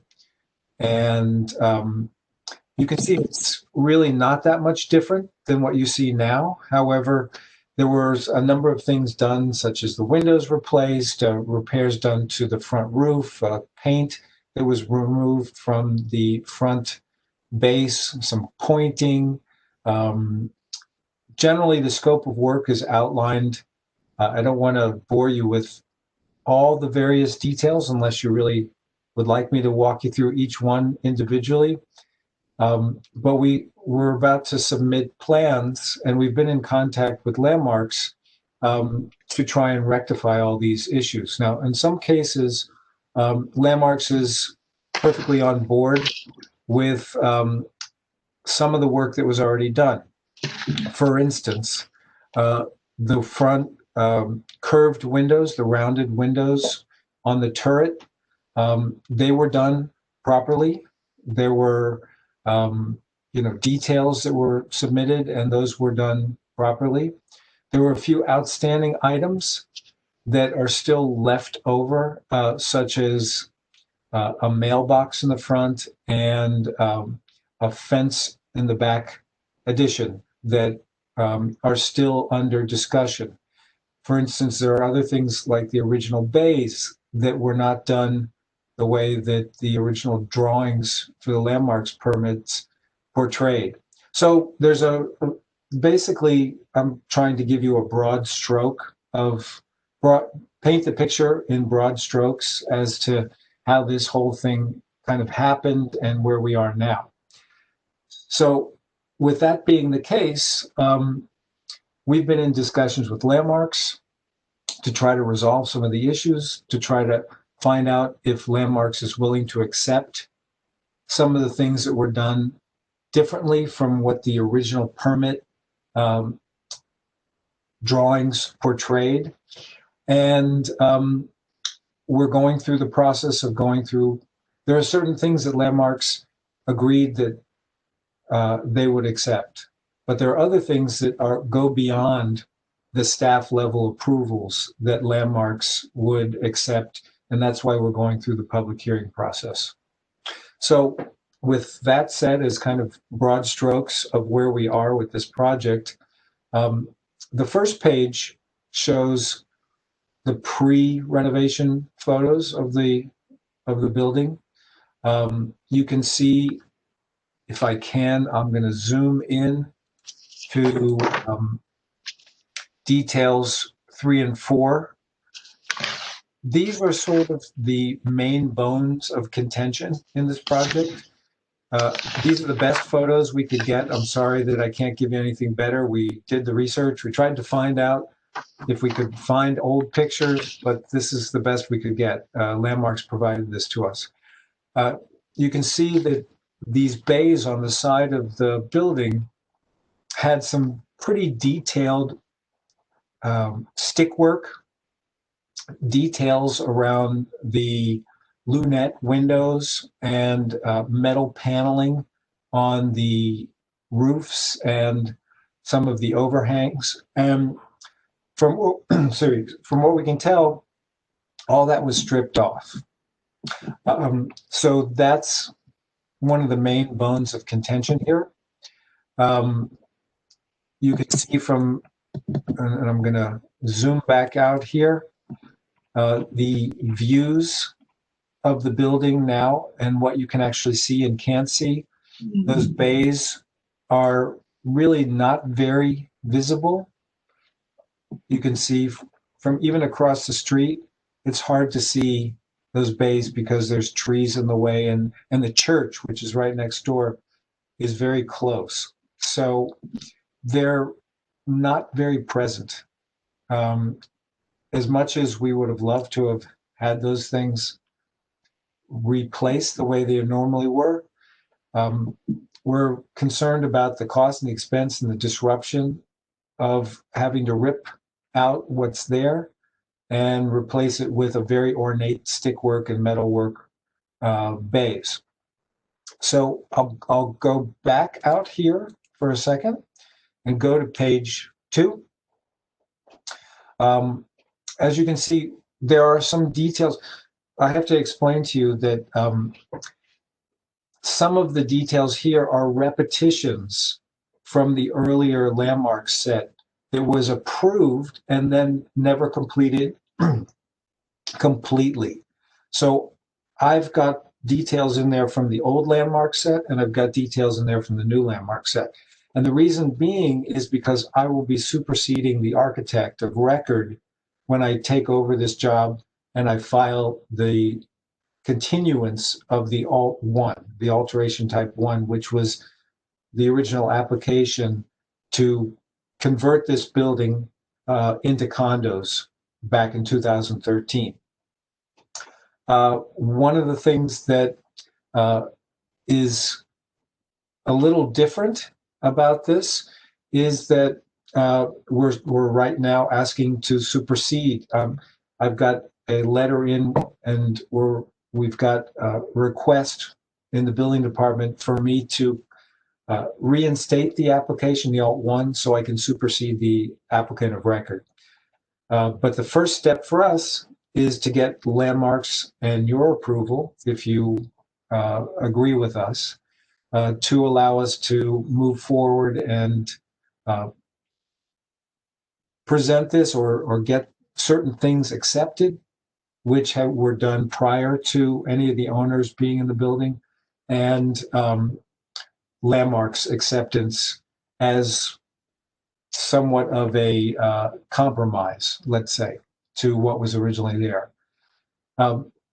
So I just want to walk you through some of the issues that we couldn't get approved at staff level and why we're going to public hearing. One is the mailbox in the front, and I'll zoom in.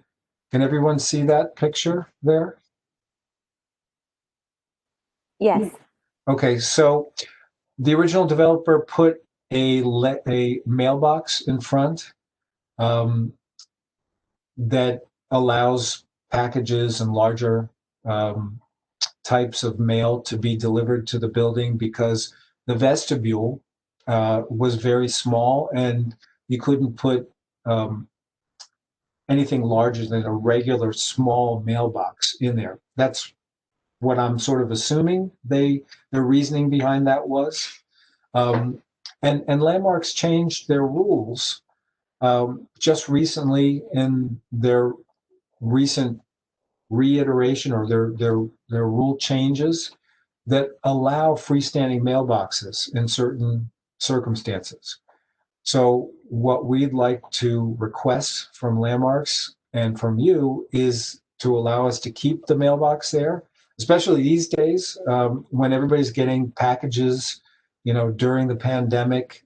You need some place that's secure and that everyone can access and can be locked, and it makes it very difficult, and boxes would pile up in the vestibule. So we're hoping that you will find this less offensive and allow it to stay.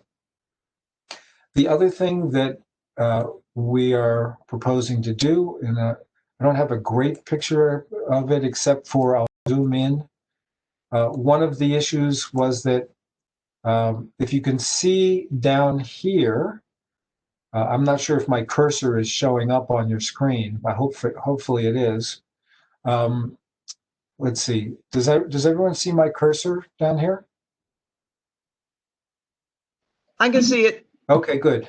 So one of the requirements of the last permit was to replace these glass blocks with a regular framed window. And we're willing to do that. That's not a problem. That really is a small item. So we've already agreed with Landmarks that we're going to replace the glass blocks with a framed window and keep everything else the way it is. Let me jump over to here. The front area of the yard. the actual front railing is a little different from what was originally portrayed on the Landmarks presentation drawings. It was a little bit more curved. It wasn't a right angle with a curve in the middle. It just had a little bit more gentle slope. So this is what was put in. We don't think it's offensive. We don't think it's too bad. So we're asking Landmarks to approve that. And if you see the light post there, that light post was also one of the items that Landmarks had an issue with, and we're asking them to allow us to keep it, because that was not really on the original approved plans. Let me zoom out again here. Sorry, I zoomed in. One of the other issues, let me give you a zoom in on the mailbox again. There's the mailbox. Sorry, when it gets blown up, it gets a little blurry, so I apologize for that. Let me ask, may I just interject and ask a question on the target occupancy? How many units are you trying to fit into this building? It's already been occupied since 2013, and the number of units is 7, and it's all owned. There's no construction that we're asking to do on this building. We're asking to legalize the work that was done by the developer who left the project. Okay. Please proceed. Please Okay. proceed. So one of the other things that was done was that on the original approved drawings for Landmarks, the glass window, the door with the glass window in it, was at the front. And the solid door was in the second place in the vestibule. We're asking, they switched it around. We're asking Landmarks to approve it as is. So the framing of the door is very much exactly like the original Landmarks documents showed. It's just that they flipped the glass and the solid doors. So that's one of the other things we're asking Landmarks to approve. And you can see, let me go to the lintel at the front entryway. Zoom over to here. So you can see the lintel with the 875 on it. They kind of mushed the lintel. What can I say? For a better term, so we have agreed to restore it back to its original appearance that looked like the lintel next to it, which was carved out of stone. So we've already agreed to do that work. So I'm just explaining to you some of the things that the developer left the owners of the building hanging with. Let me go on to the next slide. And we get to the bay windows, or the bays. There are actually 3 bays, you can see. We're asking Landmarks to let us keep the bays as they are, not have to rebuild them with the very complex stick details and metalwork and roofs, because it would be so onerous for the building to have to rip that all out at this point, as well as the fact is we don't think it's that offensive looking. The stucco is nice. They put some details. The windows themselves are curved, so the windows comply with the original permit. And the only difference was the stained glass is and I'll take you to the next slide if I can. You can see the comparison of what the original Landmark permit showed on the top and what's there now on the bottom. So you can see this first bay had a little bit more detail work. There was more flaring up at the cornice. There was metal panels on the roof. all these were metal panel details, and the stained glass was also more detailed. If you look down below, it's a little bit more simplified. The actual profiles are still there. The windows are in the same place they were. There's a stained glass window at the bottom.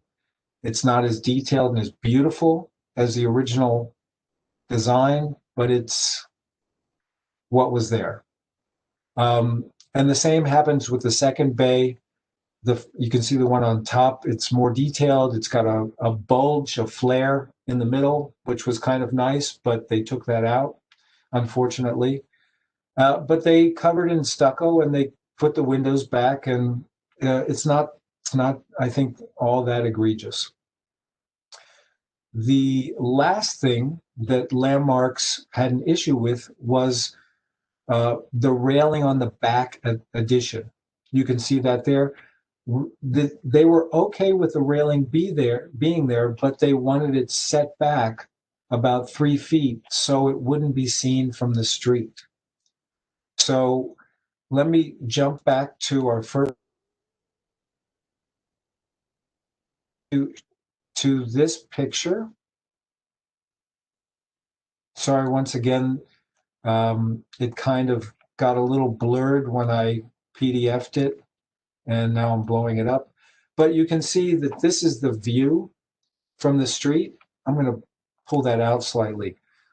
And the railing that Landmarks had an issue with, that they wanted set back, is not even, you can't even hardly see it. Maybe during the winter when the leaves are off the trees, you'll be able to see the railing. But the railing is not, to me, all that offensive.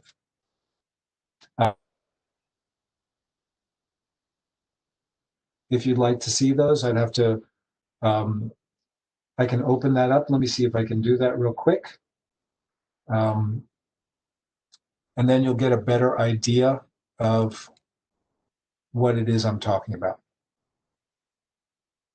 So let's go to the back here. These are the drawings that I'm superseding the architect of record with and submitting to Landmarks and the building department. And you can see from this slide that this is what's there now, detail-wise. Is that fairly clear for everybody? I'm not sure if, I can't see your screen, so I'm not sure. And everybody has different monitors, so that also changes things. I can see it. Please proceed. Okay. So in the back addition, you can see the railing. You can see that railing, and it wraps all the way around that back addition. I've got a detail of that coming up. Here, by the way, I'm just going to skip around. This is the stained glass window that's there now. And this is the restored cornice at the front that we're going to duplicate and match the building next door. I'm going to jump back a little bit here. I'm happy to jump back when you'd like. Let me see. I'm going to go. Okay. So the railing that you can see, it's not really, I'm going to take you back to here and zoom in.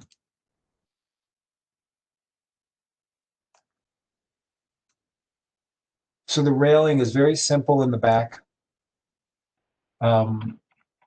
It's just got vertical pickets. It's got some circles. It's all cast iron. It's and it wraps around the entire back right there.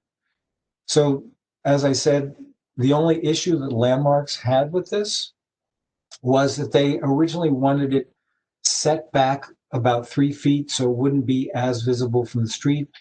But this is what the developer did. They built it all the way around the perimeter of the back addition. Let me go back and zoom out here. So those are the main issues, the one that I was outlining to you.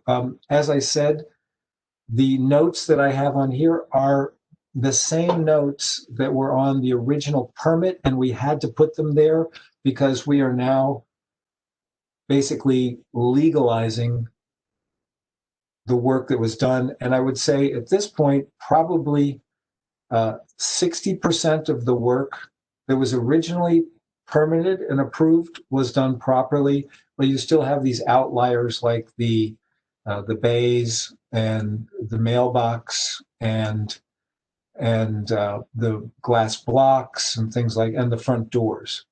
So everything else Landmarks is okay with. And we're coming to you and hoping that you won't find it egregious or offensive and allow us to move forward so that we can get some closure on this project, which has been a source of a lot of anxiety and frustration from the owners because they thought the original developer was going to take care of it and they didn't. And now they're stuck holding the bag. And during these tough times, to have to go back and rip all this stuff out and redo everything would be a very onerous sort of thing to happen and probably make people pretty desperate. Thank you, Mr. Cohn. I'm pretty sure that when the condo, these are condos, correct? Correct. Condo owners bought in, they knew that this was a historic district. Well, if I may address that, Ms. Tie us together. Mhm. Okay. So this is from 2012. Crown Yes. Heights North Historic District was in the works, Mhm. was designated in 2011. So one of my mantras has been over the years, look before you leap. Okay, so as people bought in, I'm pretty sure they knew it was a historic district. It's not something that happens overnight. And LPC approaches historic district designation in a stepwise manner with lots of notification and outreach to the community. So when people bought in, they knew what they were buying into. That's true. They did know that, and I'm sure that that was a selling point, and they probably really loved the building. But they also depended on the developer to fulfill his obligations, and they knew that there were violations, but the developer had given them enough evidence that, and said that he was doing it, and he actually did take care of a number of things along the way. But then 2017 came along, and he basically skipped town and left them holding the bag. You have to keep an eye on what people are doing, especially if you're paying them for the work. With historic district residency, there's an inclusion. There's an obligation that goes along with the benefits. I agree. Okay, so I personally am not sympathetic, but I want to hear from the Land Use Committee members on what they've heard from you this evening. Hi, Ms. Tyus. It's Mr. Ellis. Yes, please proceed. Hi, I echo Ms. Tyus' sentiment. This is really disappointing to see this continuously happen in our landmark districts. We hear your plea for correcting, bad activities by developers from the past, but it's still no excuse that we have to suffer as a community the diminishing of our beautiful historic housing stock, and our buildings. And while some of these changes that you saying that you're presenting to us are minor, the nuance impacts and collective impacts of these small little changes really start to degrade some of the holistic integrity of these structures that were developed like this. So that's just kind of from the beginning. And it seems like we hear this all too often where we're asked for forgiveness instead of permission when it comes to some of these buildings. And this building is quite a stellar building. I mean, let's be honest. It's a very unique building. It's got a lot of some beautiful attributes to it. So it's even more disappointing to see that this happened in this way. And I agree with Ms. Tyus that it is incumbent upon the owners, it's incumbent upon any purchasers of these co-ops or condos to know what they're getting into. And while, as I said before, some of these asks that you're presenting today are minor, really, in individualness, but as a collective whole, it really is disappointing to see. So I'm sharing that just as a concern, as a steward, of our land use and of our historic districts, to whatever degree I can be that person. I'm noticing just a couple things. I'm looking at the Google Street View. You said this development happened in 2013, correct? And there would be I believe it started 2012, 2013. Correct. So they then knew at the time it was a historic district because it had already been nominated in 2011. So they didn't go through all that to begin with. I'm looking at a Google Street image from August 2014, and it shows a few different things than what you're showing today. The windows hadn't been replaced at that point, because they're still black instead of white. The fence in the front yard was a much lower fence. It looks like it's only like a little white, what do you call those little it's a little smaller. It's maybe a foot tall off the ground as opposed to what I think you're presenting as a 3 foot tall fence in the front. And obviously on the side, while a lot of times, Landmark doesn't have to deal with side facades because they're pretty much butted up next to each other. This building is unique because that's got an open space proximate to it. So seeing some of the loss of character on the side of that building is also an issue. And the fact that the stained glass wall was replaced with a much less beautiful one. Lower quality. Lower quality, not nearly as ornate, and you lost the characteristic of the half moon portion of what was originally there, from what I can tell in the before and afters. So there's just a lot of qualities to this that it's just unfortunate. I mean, the mailbox. I mean, I don't think that that's an appropriate thing for that front of that building. It could be sidewalk side instead of out front. We've seen plenty of buildings put their mailboxes like those on the sidewalk frontage rather than in front of the building. And then I really don't have much of an opinion on the rear yard railing, just from an individual committee member standpoint. But some of the other stuff that's already been allowable, some of the stuff that you're asking for today, these are just disappointing that we're having to go through this at this point. And the fact it's disappointing that you're now telling us that you're asking for this because of times are tough. And the fact is in 2013, 2014, they weren't tough. And they should have been done the correct way the first time. And so for us to sit there and forgive and nod our heads as a committee to say, okay, it's okay now, it just continues to set precedents. And I just really am disappointed in this. Thank you for the opportunity to speak. Thank you, Mr. Ellis. You echoed my sentiments very, very clearly. I just want to mention the simplicity of some of these complaints is insulting. Before I go to the Crown Heights North Association, which has championed this area and worked diligently to preserve these beautiful buildings, I just can't understand why it would be such a big problem to switch the doors and put the glass in the front, as most of the houses have them. And at that point, I'll turn it over to Crown Heights North Association. Deborah Young has a comment from that neighborhood association that championed the creation of these historic districts here. Ms. Young, please unmute yourself. Sorry. Okay, I am not going to take the time to repeat what was already said by Ms. Tyus and Mr. Ellis, because I echo the same sentiments.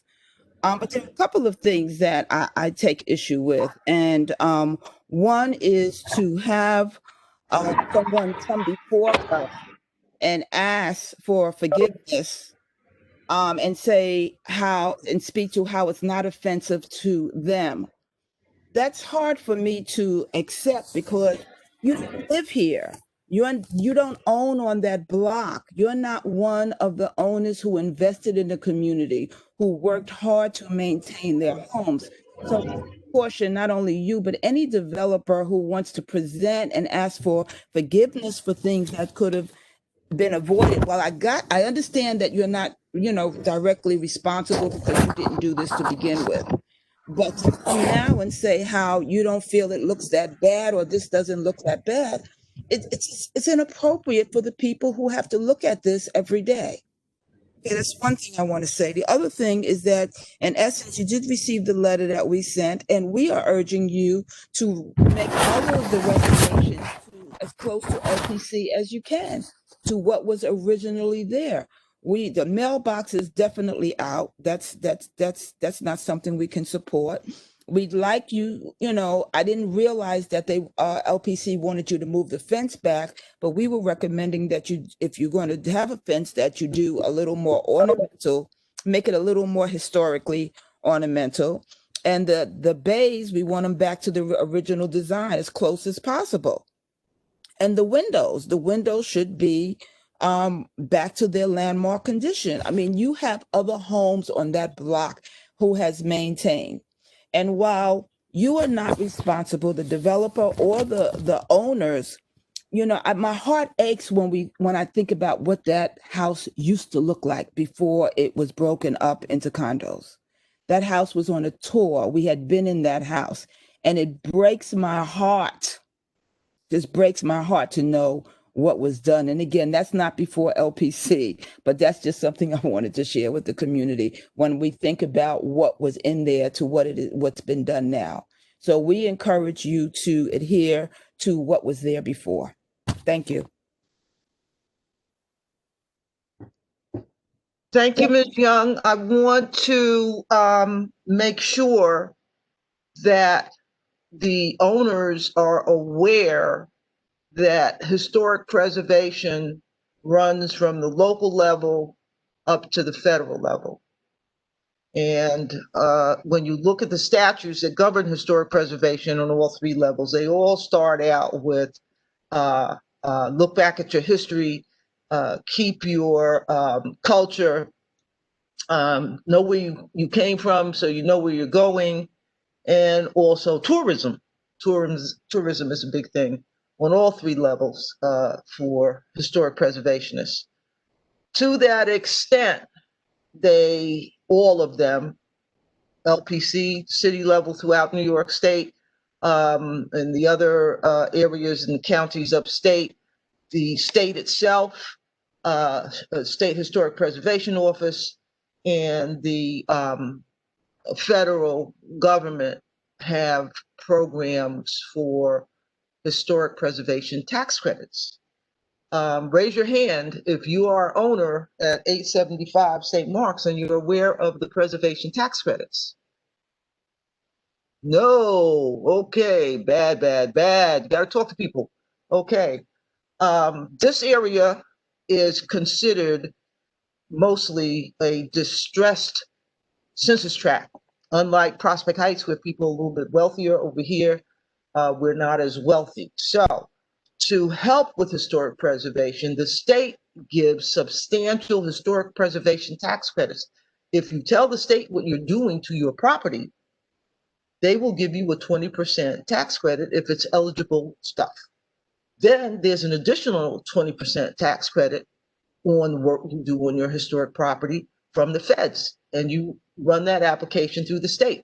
But since nobody in the building is talking to the folks in the community board to let them know what's available, you're struggling and floundering around and wasting a lot of money when the planning wasn't done out the gate. So here you are throwing good money after bad.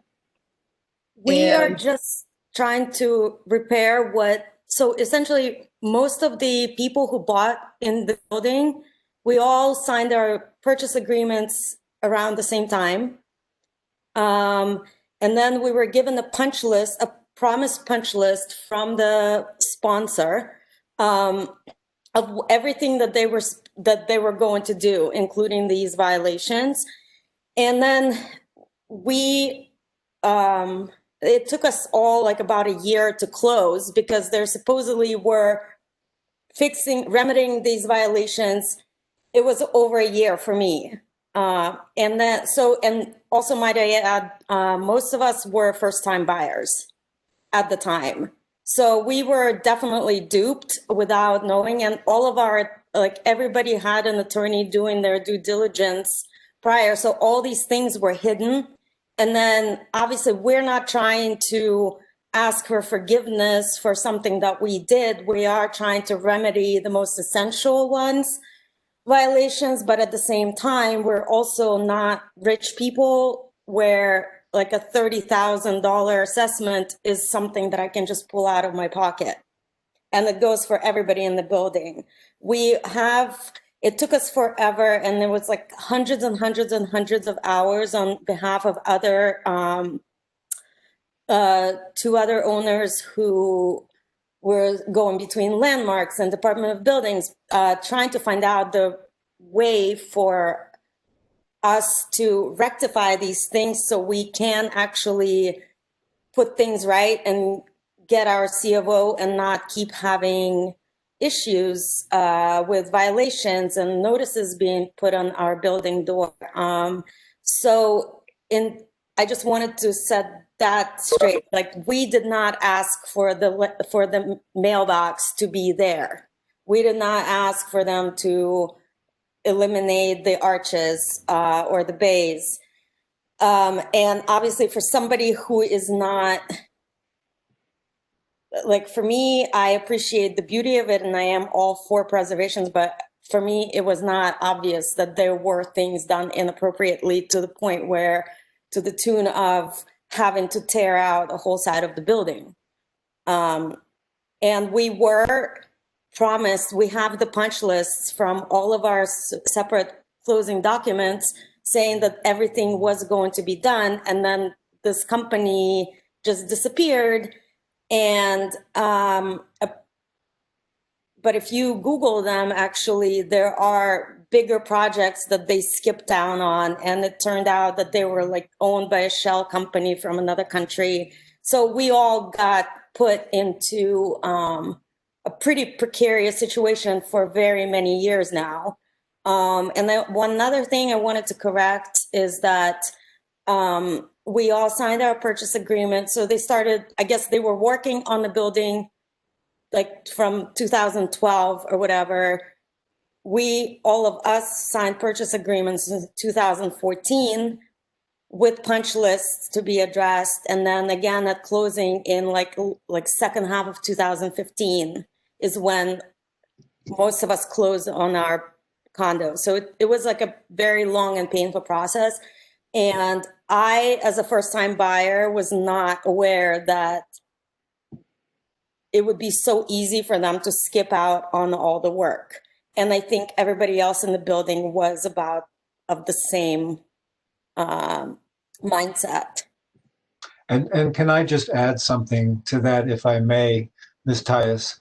I have great respect for the history and the details of architecture. I pride myself on being a very sensitive architect who is also very concerned about historic preservation. And that's why the clients asked me to come and represent them, because I've worked with landmarks for 30 years and I've done very, very detailed projects.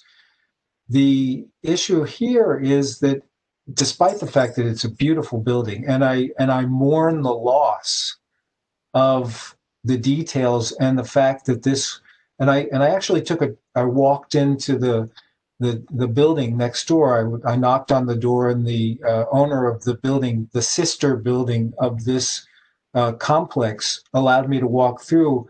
I was just blown away by the woodwork, the detail, the stained glass, the wainscoting. It was just amazing. You don't see anything like that anymore. And I mourn that intensely.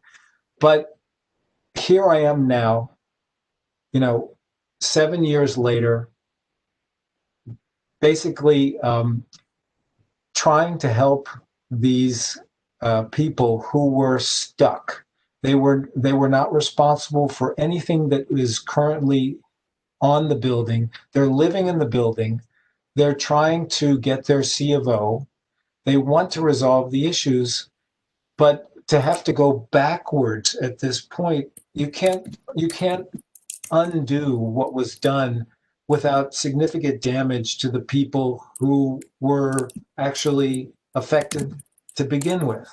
So it becomes a moral dilemma. Do you punish the people who were punished to begin with, or do you try to move forward, accept the responsibility that this happened, try to prevent it in the future? And I always, when a client comes to me and asks me whether or not they can remove historical fabric, I'll tell them that would be a horrible thing to do. It would be a catastrophe, and it would ruin the character of this building, that whatever period that building represents. Okay, Mr. So- Cohen, I don't want to cut you off, but I believe I'll get your email and send it to you. There is a course coming up for brokers, actually, but I think it would cover architects as well, where you can learn about the benefits and the requirements for historic preservation. And as far as I know, there are options available to owners who are stuck, as you describe it, and have a substantial financial burden to meet to restore their property to historic preservation standards. There are grants available. It sounds like no one is doing any research on this. You'd rather come in and say, look, this happened, and we just want you to forgive. But I want to hear some more from the committee members on this. It's not my decision alone. So I want to hear from committee members. I see Najani Granville's hand is up, and also Mr. Vicconi. Anybody in the chat? Ms. Granville, would you please proceed, and then Mr. Vicconi?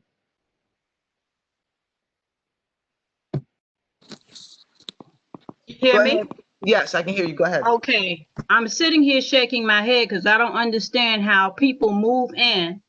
And if you look at all of the buildings on that block, they're so beautiful. That building has stuck out like a sore thumb for the last, 4 or 5 years. Every time I went to a block party there, I'm looking at this building and I'm saying, well, what the hell is going on? Because it doesn't look like anything there. Yes, they have made a financial investment, but think about all of the people who've been there all this time, who took care of their property, and they didn't go to any block association meetings. Somebody could have told them about the tax credit program. They didn't reach out to any of the neighbors. I don't understand. You just move in, but when you're having a problem, you don't even think about reaching out to your nearest neighbors to ask them what they could do, to ask them why their building doesn't look like the one that you're living in. And I'm sure Shirley Mondesu was on the call. She's the president of the Block Association. I'm sure they were horrified to see how that building was taking their property values down. I just don't understand. And it doesn't set a good precedent, because if we allow it, then that means the next time somebody comes along and says, oh, we have a series of mistakes, landmarks will look at us and say, well, you let them do it, so why not the next folks? It's not good at all. And I'm not happy to hear that nobody reached out. There's a Block Association right there. They didn't reach out to the board either. And Shirley Mondesu, if you're listening, I would like you to speak, because I'm sure you were horrified as a homeowner.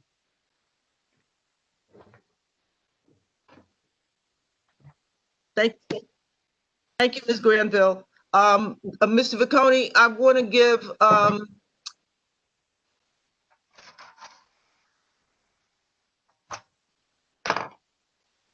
Mr. Atkins, are you on the line? I don't see you. What is going on? Yes, I'm on the line. Can you hear me?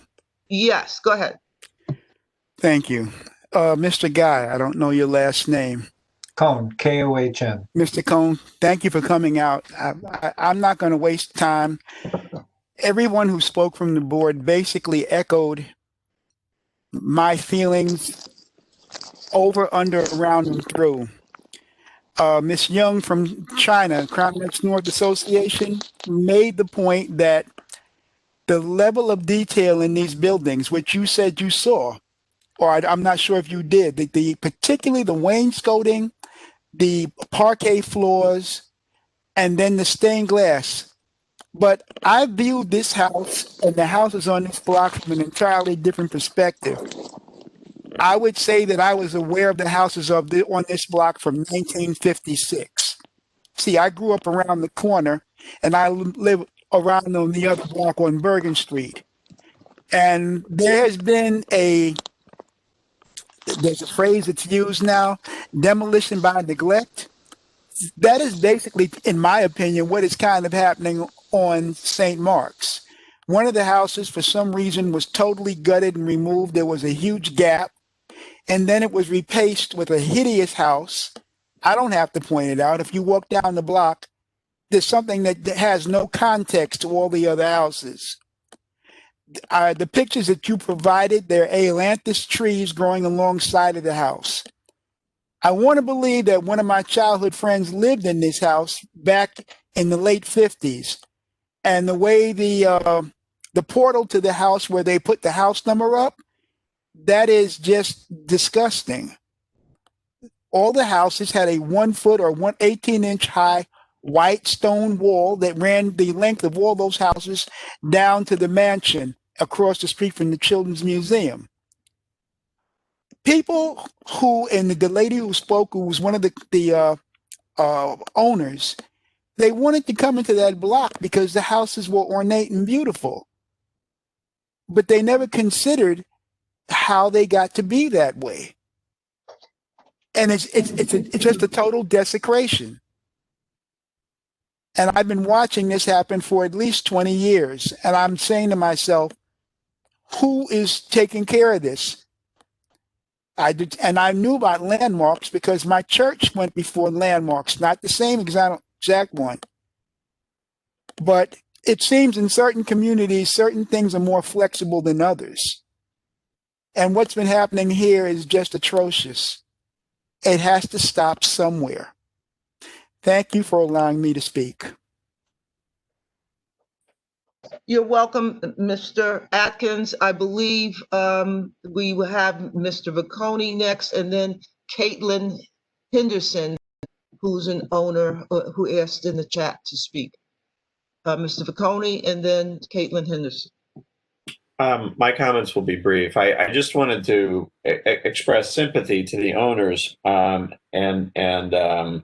regret the position that they're in. Unfortunately, the board has to be concerned about the maintenance of its historic districts forever in the future, for the future going forward. And by supporting the legalization of changes to the approved plans here, we'd effectively be giving license to any future developer to do the same thing, to shortcut the approved plans to save some money and then seek legalization later. And it just doesn't work. It's not a precedent that we really can set. So it's not without sympathy to your situation that I would say I just couldn't support legalizing these changes either. As difficult as it is, I hope you kind of at least can understand where we're coming from. The historic districts need to be preserved, and this is how we preserve them. Thank you. Thank you, Mr. Vacconi. Is Caitlin Henderson still want to speak? Yes. Thank you very, very much for allowing me to just speak on behalf of the building. I'm going to try to say this as eloquently as possible. I first of all want to say that I respect every single thing that has been said here, and I agree with you. So I appreciate your passion for preserving the block, because it is a gorgeous block. Which is one of the reasons why I was drawn to purchase a property in this building. For those of you who are very familiar with the block and witnessed the demolition by neglect before we came on the scene, because that is when the demolition by neglect occurred, I'm very sorry. And I can only imagine how that feels. From my perspective, I, arrived to this building for the first time at an open house, and was told about all of the privileges and benefits of the landmark building. And we were told, and again, due diligence, and I do understand that. I'm not completely naive, but we were sold a landmark property and told that things were being done up to code, and they were working on some things, and everything was going to be handled and everything was going to be taken care of. We even had that in our closing documents, that these things where everything was going to be taken care of. It wasn't really brought to our attention that things were done incorrectly until we realized that our TCO, we were unable to renew our TCO and our certificate of occupancy, and there were problems with that. And that is when we came to realize that these landmark, there were certain things done on the property that were not up to code as far as landmark approval, which was extremely disappointing for us because we did not realize that they had cut so many corners. Unfortunately, we're in this situation where there were 7 owners. I'm a New York City school teacher. I've been working on this case myself personally for 3 years. Guy has just come on in the last few months, even pre-pandemic, because we're not just trying to plead to you because it's a pandemic and times are tough. We've been working on this for years. I personally have gone and spoken to Ira Gluckman, the borough commissioner at the time. I scheduled a meeting. I spoke to him. I've been working on this personally for a very long time. The cost of what it would cost to bring things back to before Bose Gilead did what he did to the building, I know would just be, I know that we wouldn't be able to, it would be very, very difficult for us to do it. And I appreciate you bringing to our attention that there are options for owners who are stuck in this situation, and we can absolutely pursue those. But I do plead to you to understand that we are just regular lay people who have been put in this situation, and the damage that has been done and the changes that have been done that are not up to code was not our doing. And if we could go back in time and do it ourselves and make sure that it was done the right way, we absolutely would have, which is why we've hired Guy to try to fix it. We want to be in good standing. We want to do as much as we can to get this property to landmark status, but it has to be something that we can actually do. Thank you, Ms. Henderson. I believe that there's a lack of information coming to you through the city agencies that you've been working with. I'm surprised and appalled that Department of Buildings did not tell you to seek the grants and tax credits that are available for historic preservation. Talking preservation, not renovation, okay? So those things are still there. And I hear the baby in the background. I understand the detriment that doing this kind of retrofit can do to one's wallet. But I had said to you, there's a grant. Mr. Cohen is saying he can't even take some screws out of the doors that are there and switch the glass one to the front. So it corresponds to the rest of the theme in the neighborhood. We won't even do little things like that. So I question the sincerity of the pleas for just let us put this behind us. We had to do it this way because we ran out of money. If you won't even switch the doors and all, that's a couple of screws, taking them out and putting that glass, a top door in the front and putting the solid wooden door second. Little things like that.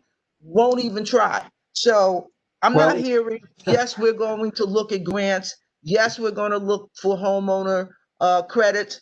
Yes, we're going to check for grants on the state level. Yes, we're going to check for grants. So I'm not hearing that. I'm hearing we want you to forgive us because we made a mistake. We didn't check carefully enough. So sorry. So sad, too bad. Just give us a pass. That's what I'm hearing. Well, Ms. Tyus, may I just mention one thing regarding the door? we looked at the idea of switching them. They're two different sized doors. They're not exactly the same. So that would mean rebuilding both doors to switch them completely. Now, we had talked it over with Landmarks and we thought it would be easy. We were willing to switch the doors. That would be not a problem. But then we measured them and found that they were two different sizes. So that's why we asked if we could keep. I'm not going to take you through the 1/2 inch or 1.5 inch differences between those two doors because the time is not going to allow us to do that. Fair enough. But I suspect that the size difference could easily be ameliorated. I'm not going to go any further. I'm sure there are other people who want to weigh in on this conundrum in which you as our neighbors, Ms. Shine, Ms. Henderson, you find yourselves. My sympathies are with you. I've had bad contractors come into my home and screw up stuff that cost me tens of thousands of dollars to fix. So I understand. Are there any other comments on this request? Yes, Ms. Collins would like to comment. Ms. Tice, you also have Ms. Mondesir who wants to speak, and Princess James wants to speak. Okay, I know Ms. Mondesir is the head of the St. Mark's Independent Block Association. So Ms. Collins, I would like Ms. Mondesir to speak now, if you don't mind. No, I don't mind. Go right ahead. Okay, can you hear me Ms. now? Mondesir, please unmute yourself.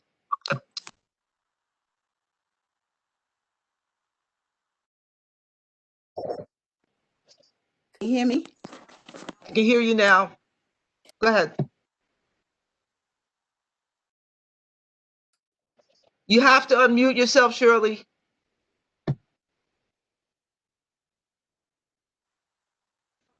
Okay, can you hear me now? Can I be heard? Yes. Yes. Okay, great.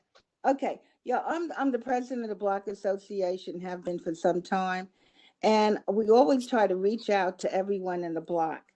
I'd like to sort of speak about the mailbox because all the mail on most of the houses is put in through the mail slot. Okay, and the mailbox does not go along with the beauty of the mail slots that we have and enhancing our historical block. I really don't agree with that. However, I did look at the a place where the mailbox could possibly be moved, so it wouldn't be standing right there like in front of the house. I'm asking that you reach out to me. We have meetings, and you are certainly welcome to join. And anything that we can do, I'm here to help you. Thank you. Thank you.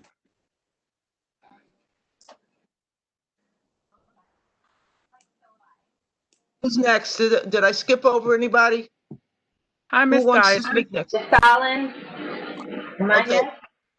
next? I believe Ms.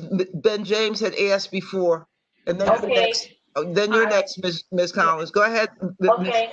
Hi, good evening. You know what? I'm a homeowner and I sit back and I heard everything that was said. First, I cannot understand. You had lawyers. Everybody's saying they had individual lawyers. It seems like your lawyers have not done due diligence with you. First, how can you sign off on contracts knowing that the developers did not complete all the work and there was no money left in escrow to fix work that is needed? But now you're coming and asking us to retroactively bless what did wrong. I'm a first homeowner too. Most of us who own buildings or own homes were once considered first-time homeowners. So I'm hearing that I'm a first-time homeowner, we all once were. I would just like to tell you and reiterate what Caitlin said. No, but what I'm sorry. saying, money. One of the things that I learned, money should have been left in escrow because I cannot understand that you guys sign off knowing that all the work wasn't done. Promise you, he was giving you a promissory note to fix something when you guys are paid. That should not have happened. So I think you guys need to go back and speak to your lawyers, because money should have been left in escrow. Because when I bought my building, there was a problem like that. And I make sure there was money in an escrow account to fix what needed to be fixed in my building before I signed off. And at that time, I was a first-time homeowner, knows nothing about buying house, but I did my research. And that's what it's all about, doing your research. And like Ms. Monderson said, you bought into a community where people are living, but you never take the time to get to know the people in the community, to ask questions. You just decided to buy. Now, when things go wrong, these same people in the community you want to come back to ask to help come back to an act for solution. And I don't think that is fair to us, because we all follow the rules and the laws that govern home ownership in our community. And I don't think we should, that's what had happened to you. I am sorry. I'm a homeowner too, but I don't think we should bless what's going on right now. Thank you, Thank you, Ms. Ben James. I believe Ms. Collins is next. Hello. Ms. Curtis, I think some people are not muted and there's a lot of noise.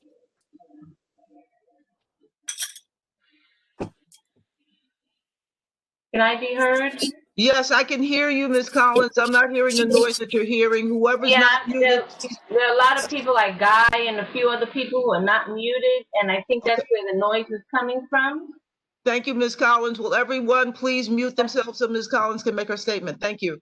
Go ahead, Ms. Collins. Thank you. Well, I'd like to agree with you and everybody else and Princess, because the reason why I raised my hand is I wanted to speak directly to Ms. Henderson. And I guess to Guy and everybody else, who's the other woman, Kristen or Diana, and all the other homeowners there at that on St. Mark's Avenue. You have just been presented with some options that you said you didn't know about, as far as local, state, and federal funding to get this work completed that would, help you out. But I don't hear a sigh of relief in your voices. It's like you're still not interested in going out and pursuing that. I've not heard anything like that come. I'm speaking right now. Thank you. It's in the chat. I'm speaking right now, but I'm not hearing your voice, I said. I'm not hearing. Are you listening to what I'm saying? I do not hear that. I'm not reading the chat. I'm reading your voice. I'm reading your expression. And there still seems to be, well, I don't hear, well, we're going to go and pursue that. That's very good to know. That's going to be very helpful. I don't hear any of that coming from you all. So, I actually put in the chat exactly that, ma'am. Excuse me, would you let me finish, please? And I think the chair has to recognize you. The chair has to recognize you to speak. Okay, sorry about that. Okay, so you have to understand that you have a responsibility as a homeowner, just like Ms. Princess said. I have that responsibility as a homeowner, and like everybody is telling you, this is a landmark community, and we have to dig our heels in, because there's everybody coming in wanting us to break the rules and let them do what they want to do. It's your responsibility to make sure things are in order before you put your handcuff on a piece of paper. You just don't listen to developers or anybody saying this is going to be done, and that's going to be done without making sure that it's done. So there are a lot of options for you right now.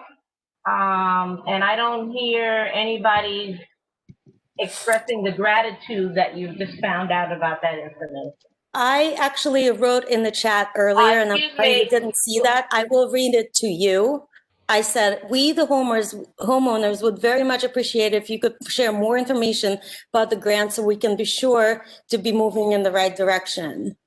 I wrote that earlier because I did not want to interrupt. Okay, well, right now, I'm not hearing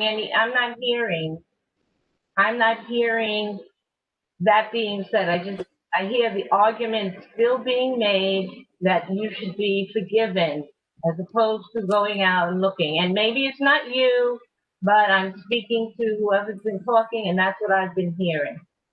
Okay? So that's my feel on it, and I just want to make that my point. Ms. I Collins, don't, can I I'm not respond? sure. Yeah, please. So I'm sorry if it didn't come across that I wasn't appreciative for the grants information, because I did mention that I wasn't aware of that, and I am appreciative to know about that, because we're going to need it, you know. And the other thing that I want to add is that I think that we are open to listening to, you know, to coming to some kind of agreement, or, you know, we're not asking for like full forgiveness. We realize that the developers made a lot of mistakes. We didn't realize it at the time. I assure you that. I promise you that. When we came to that property, I had no idea that they had, you know, done what they did to the side of that building. The first time I ever came to that building was at that open house. I had been on the block before. I had taken my nephew to the Children's Museum once before, and I admired the block a year or two before I ever went to that open house. So I realized that, but I did not know that they had done what they did to the side of the house. And like I said earlier, for those of you that witnessed that demolition and saw the you know, the change from what was originally there to what those contractors did before we even came onto the scene, that must have been horrible for you. And I feel terrible about that. So I'm not asking for forgiveness for myself, because I wasn't aware that they had done what they did and demolished, you know, the bays the way that they did. I don't want to speak for Guy and for Dina, but I will say myself, I agree. You know, if there are some things that we can do and apply for grants and switch the doors and make a few, you know, switch the mailboxes, change those things out, and we can afford it, and it's something that we can actually get done, I'm willing to do it. You know, I own the largest unit in the building, so I have the biggest stake in that building. And like I said, I've been putting a lot of time and effort into trying to get the building into good standing. We don't want to be bad neighbors. We don't want to. Okay, so then I guess the next conversation needs to be, because we've heard that and we heard your point of view. I think we need to move this on, and I think what you all need to be asking about is where to get those applications. Ms. That's Collins, what I'm not thank you hearing. very much. So Thank you you very should much. ask for that. Thank you very much, Ms. Collins, and thank You're you, Ms. welcome. Henderson. I'm truly sympathetic, and I'm trying to figure out ways that we can get you the information you need to pursue. That would be This wonderful. evening's business, at this point, I have to ask the Land Use Committee members for a motion on this item, unless there are any other comments or questions. I ask for a motion on the item unless there are any other comments or questions. I'll make a motion. I'll make a motion that we not support the legalization of the project as presented. Seconded. Okay, I have a motion on the floor not to support the project as presented, and I have a second. Are there any other questions on the motion that's on the floor before I call the roll? Hearing none, I'm going to proceed with the roll call. This is a motion not to support the project. So a yes means no. 75 St. Mark's Avenue. Princess Ben James. Princess Ben James. Gotta unmute. Okay, are we voting yes for no, or how are we doing this? If This we is do a motion to withhold support. Yes. So if you vote yes, you're voting against the project. Yes. Okay. John Buckholz. He's not here. Robert Callahan. Aye. Janet Collins. Yes. Nora Daniel. Yes. You're so faint. I think you said yes. James Ellis. I believe he's gone. Kathy Islin. Yes. Najani Graham. Could Janet Collins maybe mute herself? I think that's where we're hearing all the interference. Ms. Collins, can you mute yourself, please? Thank you. Deborah Young, mute yourself, please. Let's see, up to Najani Granville. Najani Granville. You're muted. I believe you're muted. You're muted. Okay. Nod your head up and down. Okay, that's a yes. Okay. Zerzima Jordan. Peter Crassus. Sarah Lazur. Yes. Sherry Norton, not here. Robert Puka. Adam Sachs, not here. Meredith Staten. Ethel Tyus, yes. Gib Vaconi. Gib Vaconi. He's gone. Yeah. Is Gib Vaconi still on the line? He left the chat. Okay. He's in the chat. I'm sorry. Trying not to miss anybody.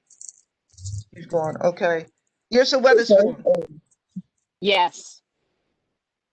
Deborah Young. Yes.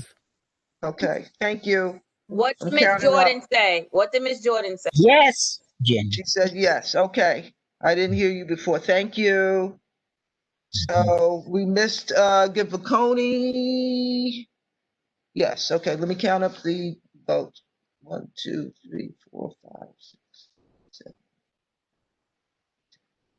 12. We have 12 yes, no abstentions, and no negative votes. Motion carries. And I would invite you to look at options from LPC's grants, New York Landmarks Conservancy, New York State Historic Preservation Office, Preservation League of New York. They all have grants. In addition to the grants, double check that your census tract is still considered distressed. If so, you have a 20% homeowner's tax credit available to you. If any of the units in the building are rented, you will have an additional 20% federal tax credit available to you for eligible items on both of those two different lists. State list is a little different from the federal list. For work that you do on your building, take pictures before, send it to the state. They bless it. You get the work done. Send them pictures, or tell them afterwards when the work is complete, and you get a letter back to take the cost off of your taxes. Okay, you can get to me, eetias@gmail.com. I'll try to answer questions. If you want to have a homeowners association meeting, I will plan to attend if you let me know. But this is where we are now, and this is the best we can do at this time. Thank you. Possible for me to just ask one more clarifying question before you guys move on to the next thing? I respect your decision. My question just as far as, is there any way that we can continue the conversation? I understand how you feel, but there are a number of different items that would need to be repaired. Is there any way that we can continue the conversation or explore the option of some of the items being addressed and some of them being agreed upon? No. I don't see where LPC is helping you.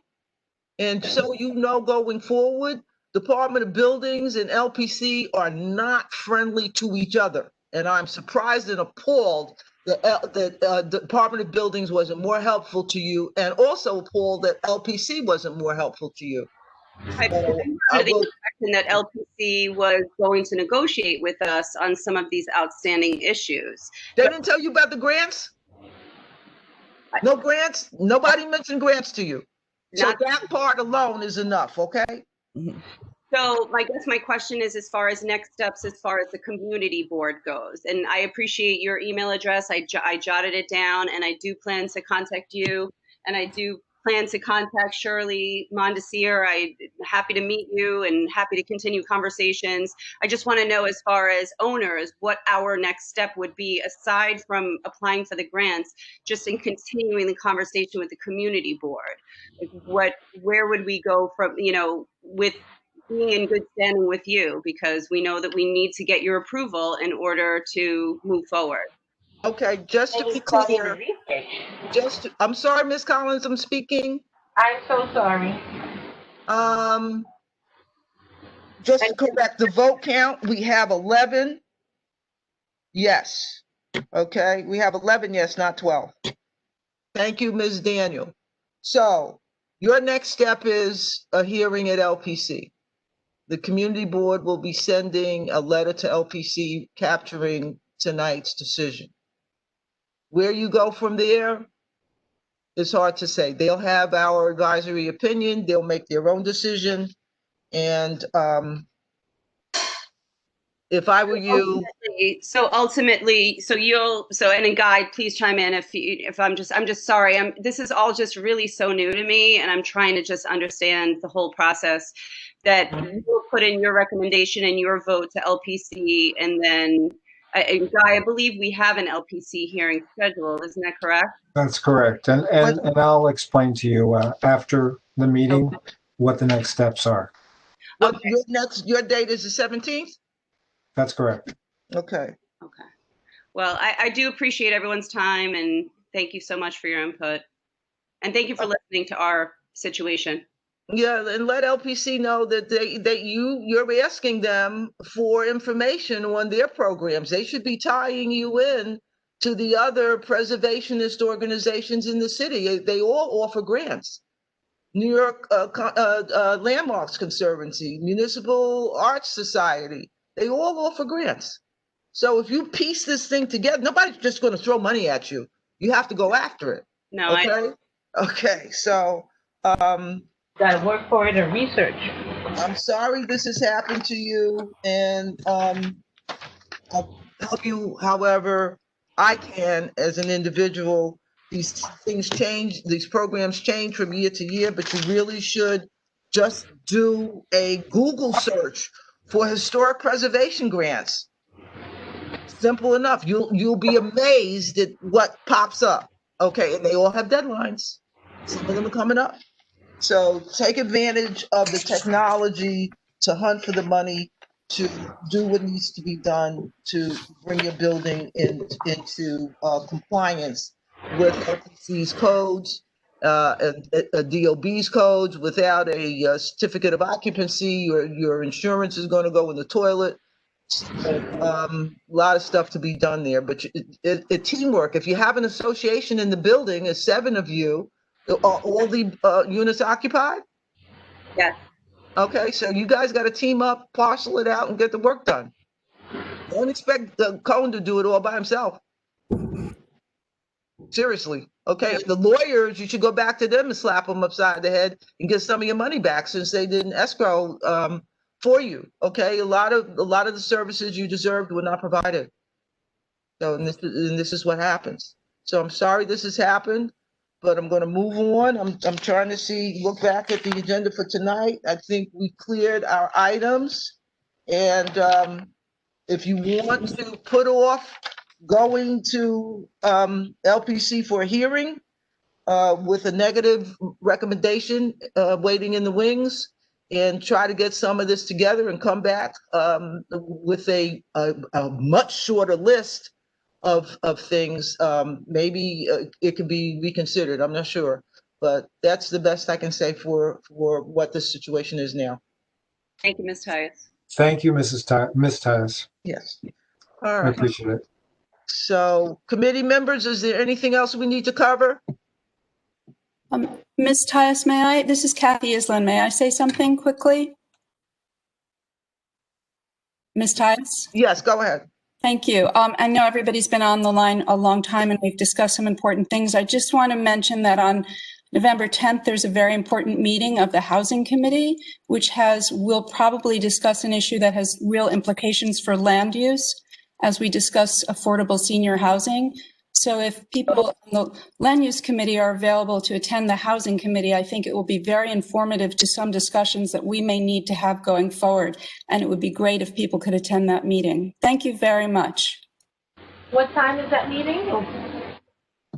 I believe the meeting's on the very, very useful Community Board 8 calendar, which thanks to whoever pointed that out to me, that you can see all the meetings and get all the links on that calendar. Ms. Tias, do you know what time the meeting is? I don't have it in front of me. Okay, I'm 6:15.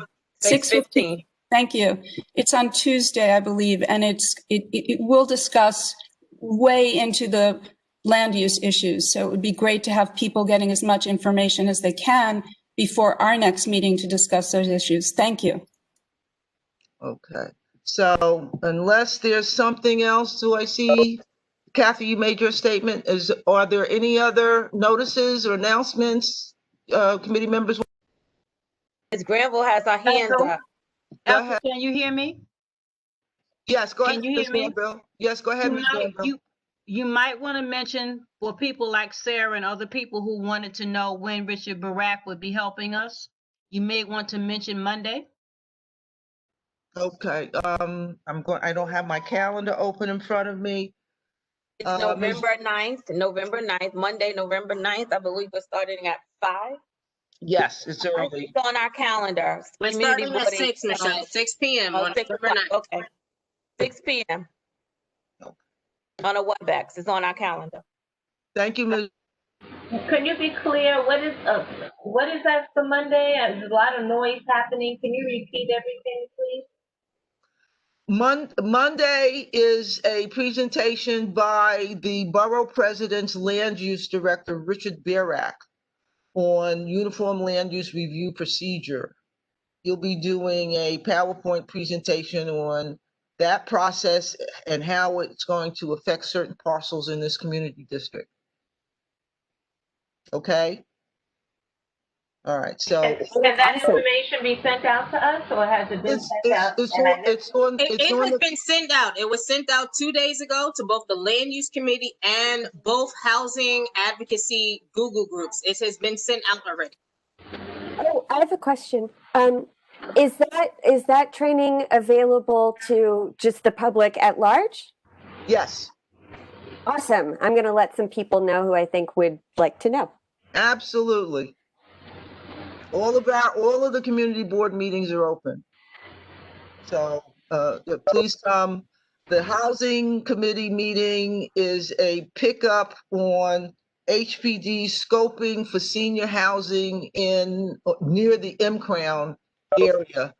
That would have been on our agenda tonight, but we expected a item that eventually dropped out, 285 Kingston, which should come before us in December. And we'll have that review at that time. And going forward into December, City Planning is going to be presenting on 2 different dates on their population and gentrification data, population demographics, and then the follow-up meeting, also directed at MCAM, will be on capital planning. So we'll be looking at that too. So we'll be busy over the next week and a half and the first week or 2 in December. Full board meeting next Thursday. Hope to see you all there then. Unless there's something else, I ask for a motion to close the meeting. I have one last question, Ms. Tyus. Julia, can you do you recollect what date that email was that came out, so I can go back and look for it? Ms. Collins, I posted it in the chat and I'm sending it out again within the next 2 minutes. Very good. Thank you. Thank you, Ms. Neal. Again, unless there's something else, I ask for a motion to Ms. close. Granville had her hand up. Can you hear me? Yes. Can you hear me? Go ahead, Ms. Granville. I just want to remind people that in this city, you're penalized for what you do not know. So when you have a chance to speak to people and get information, reach out to people read things, when you have a chance to be on a mailing list as inclusive as ours is, take advantage of it. Because you are penalized for what you don't know. Ms. Tyus, I make a motion to end the meeting, please. Yeah. Is there a second? Second. Meeting is adjourned. Thank you all for coming. Good night. Good night. Good night, everyone. Good night. Good night.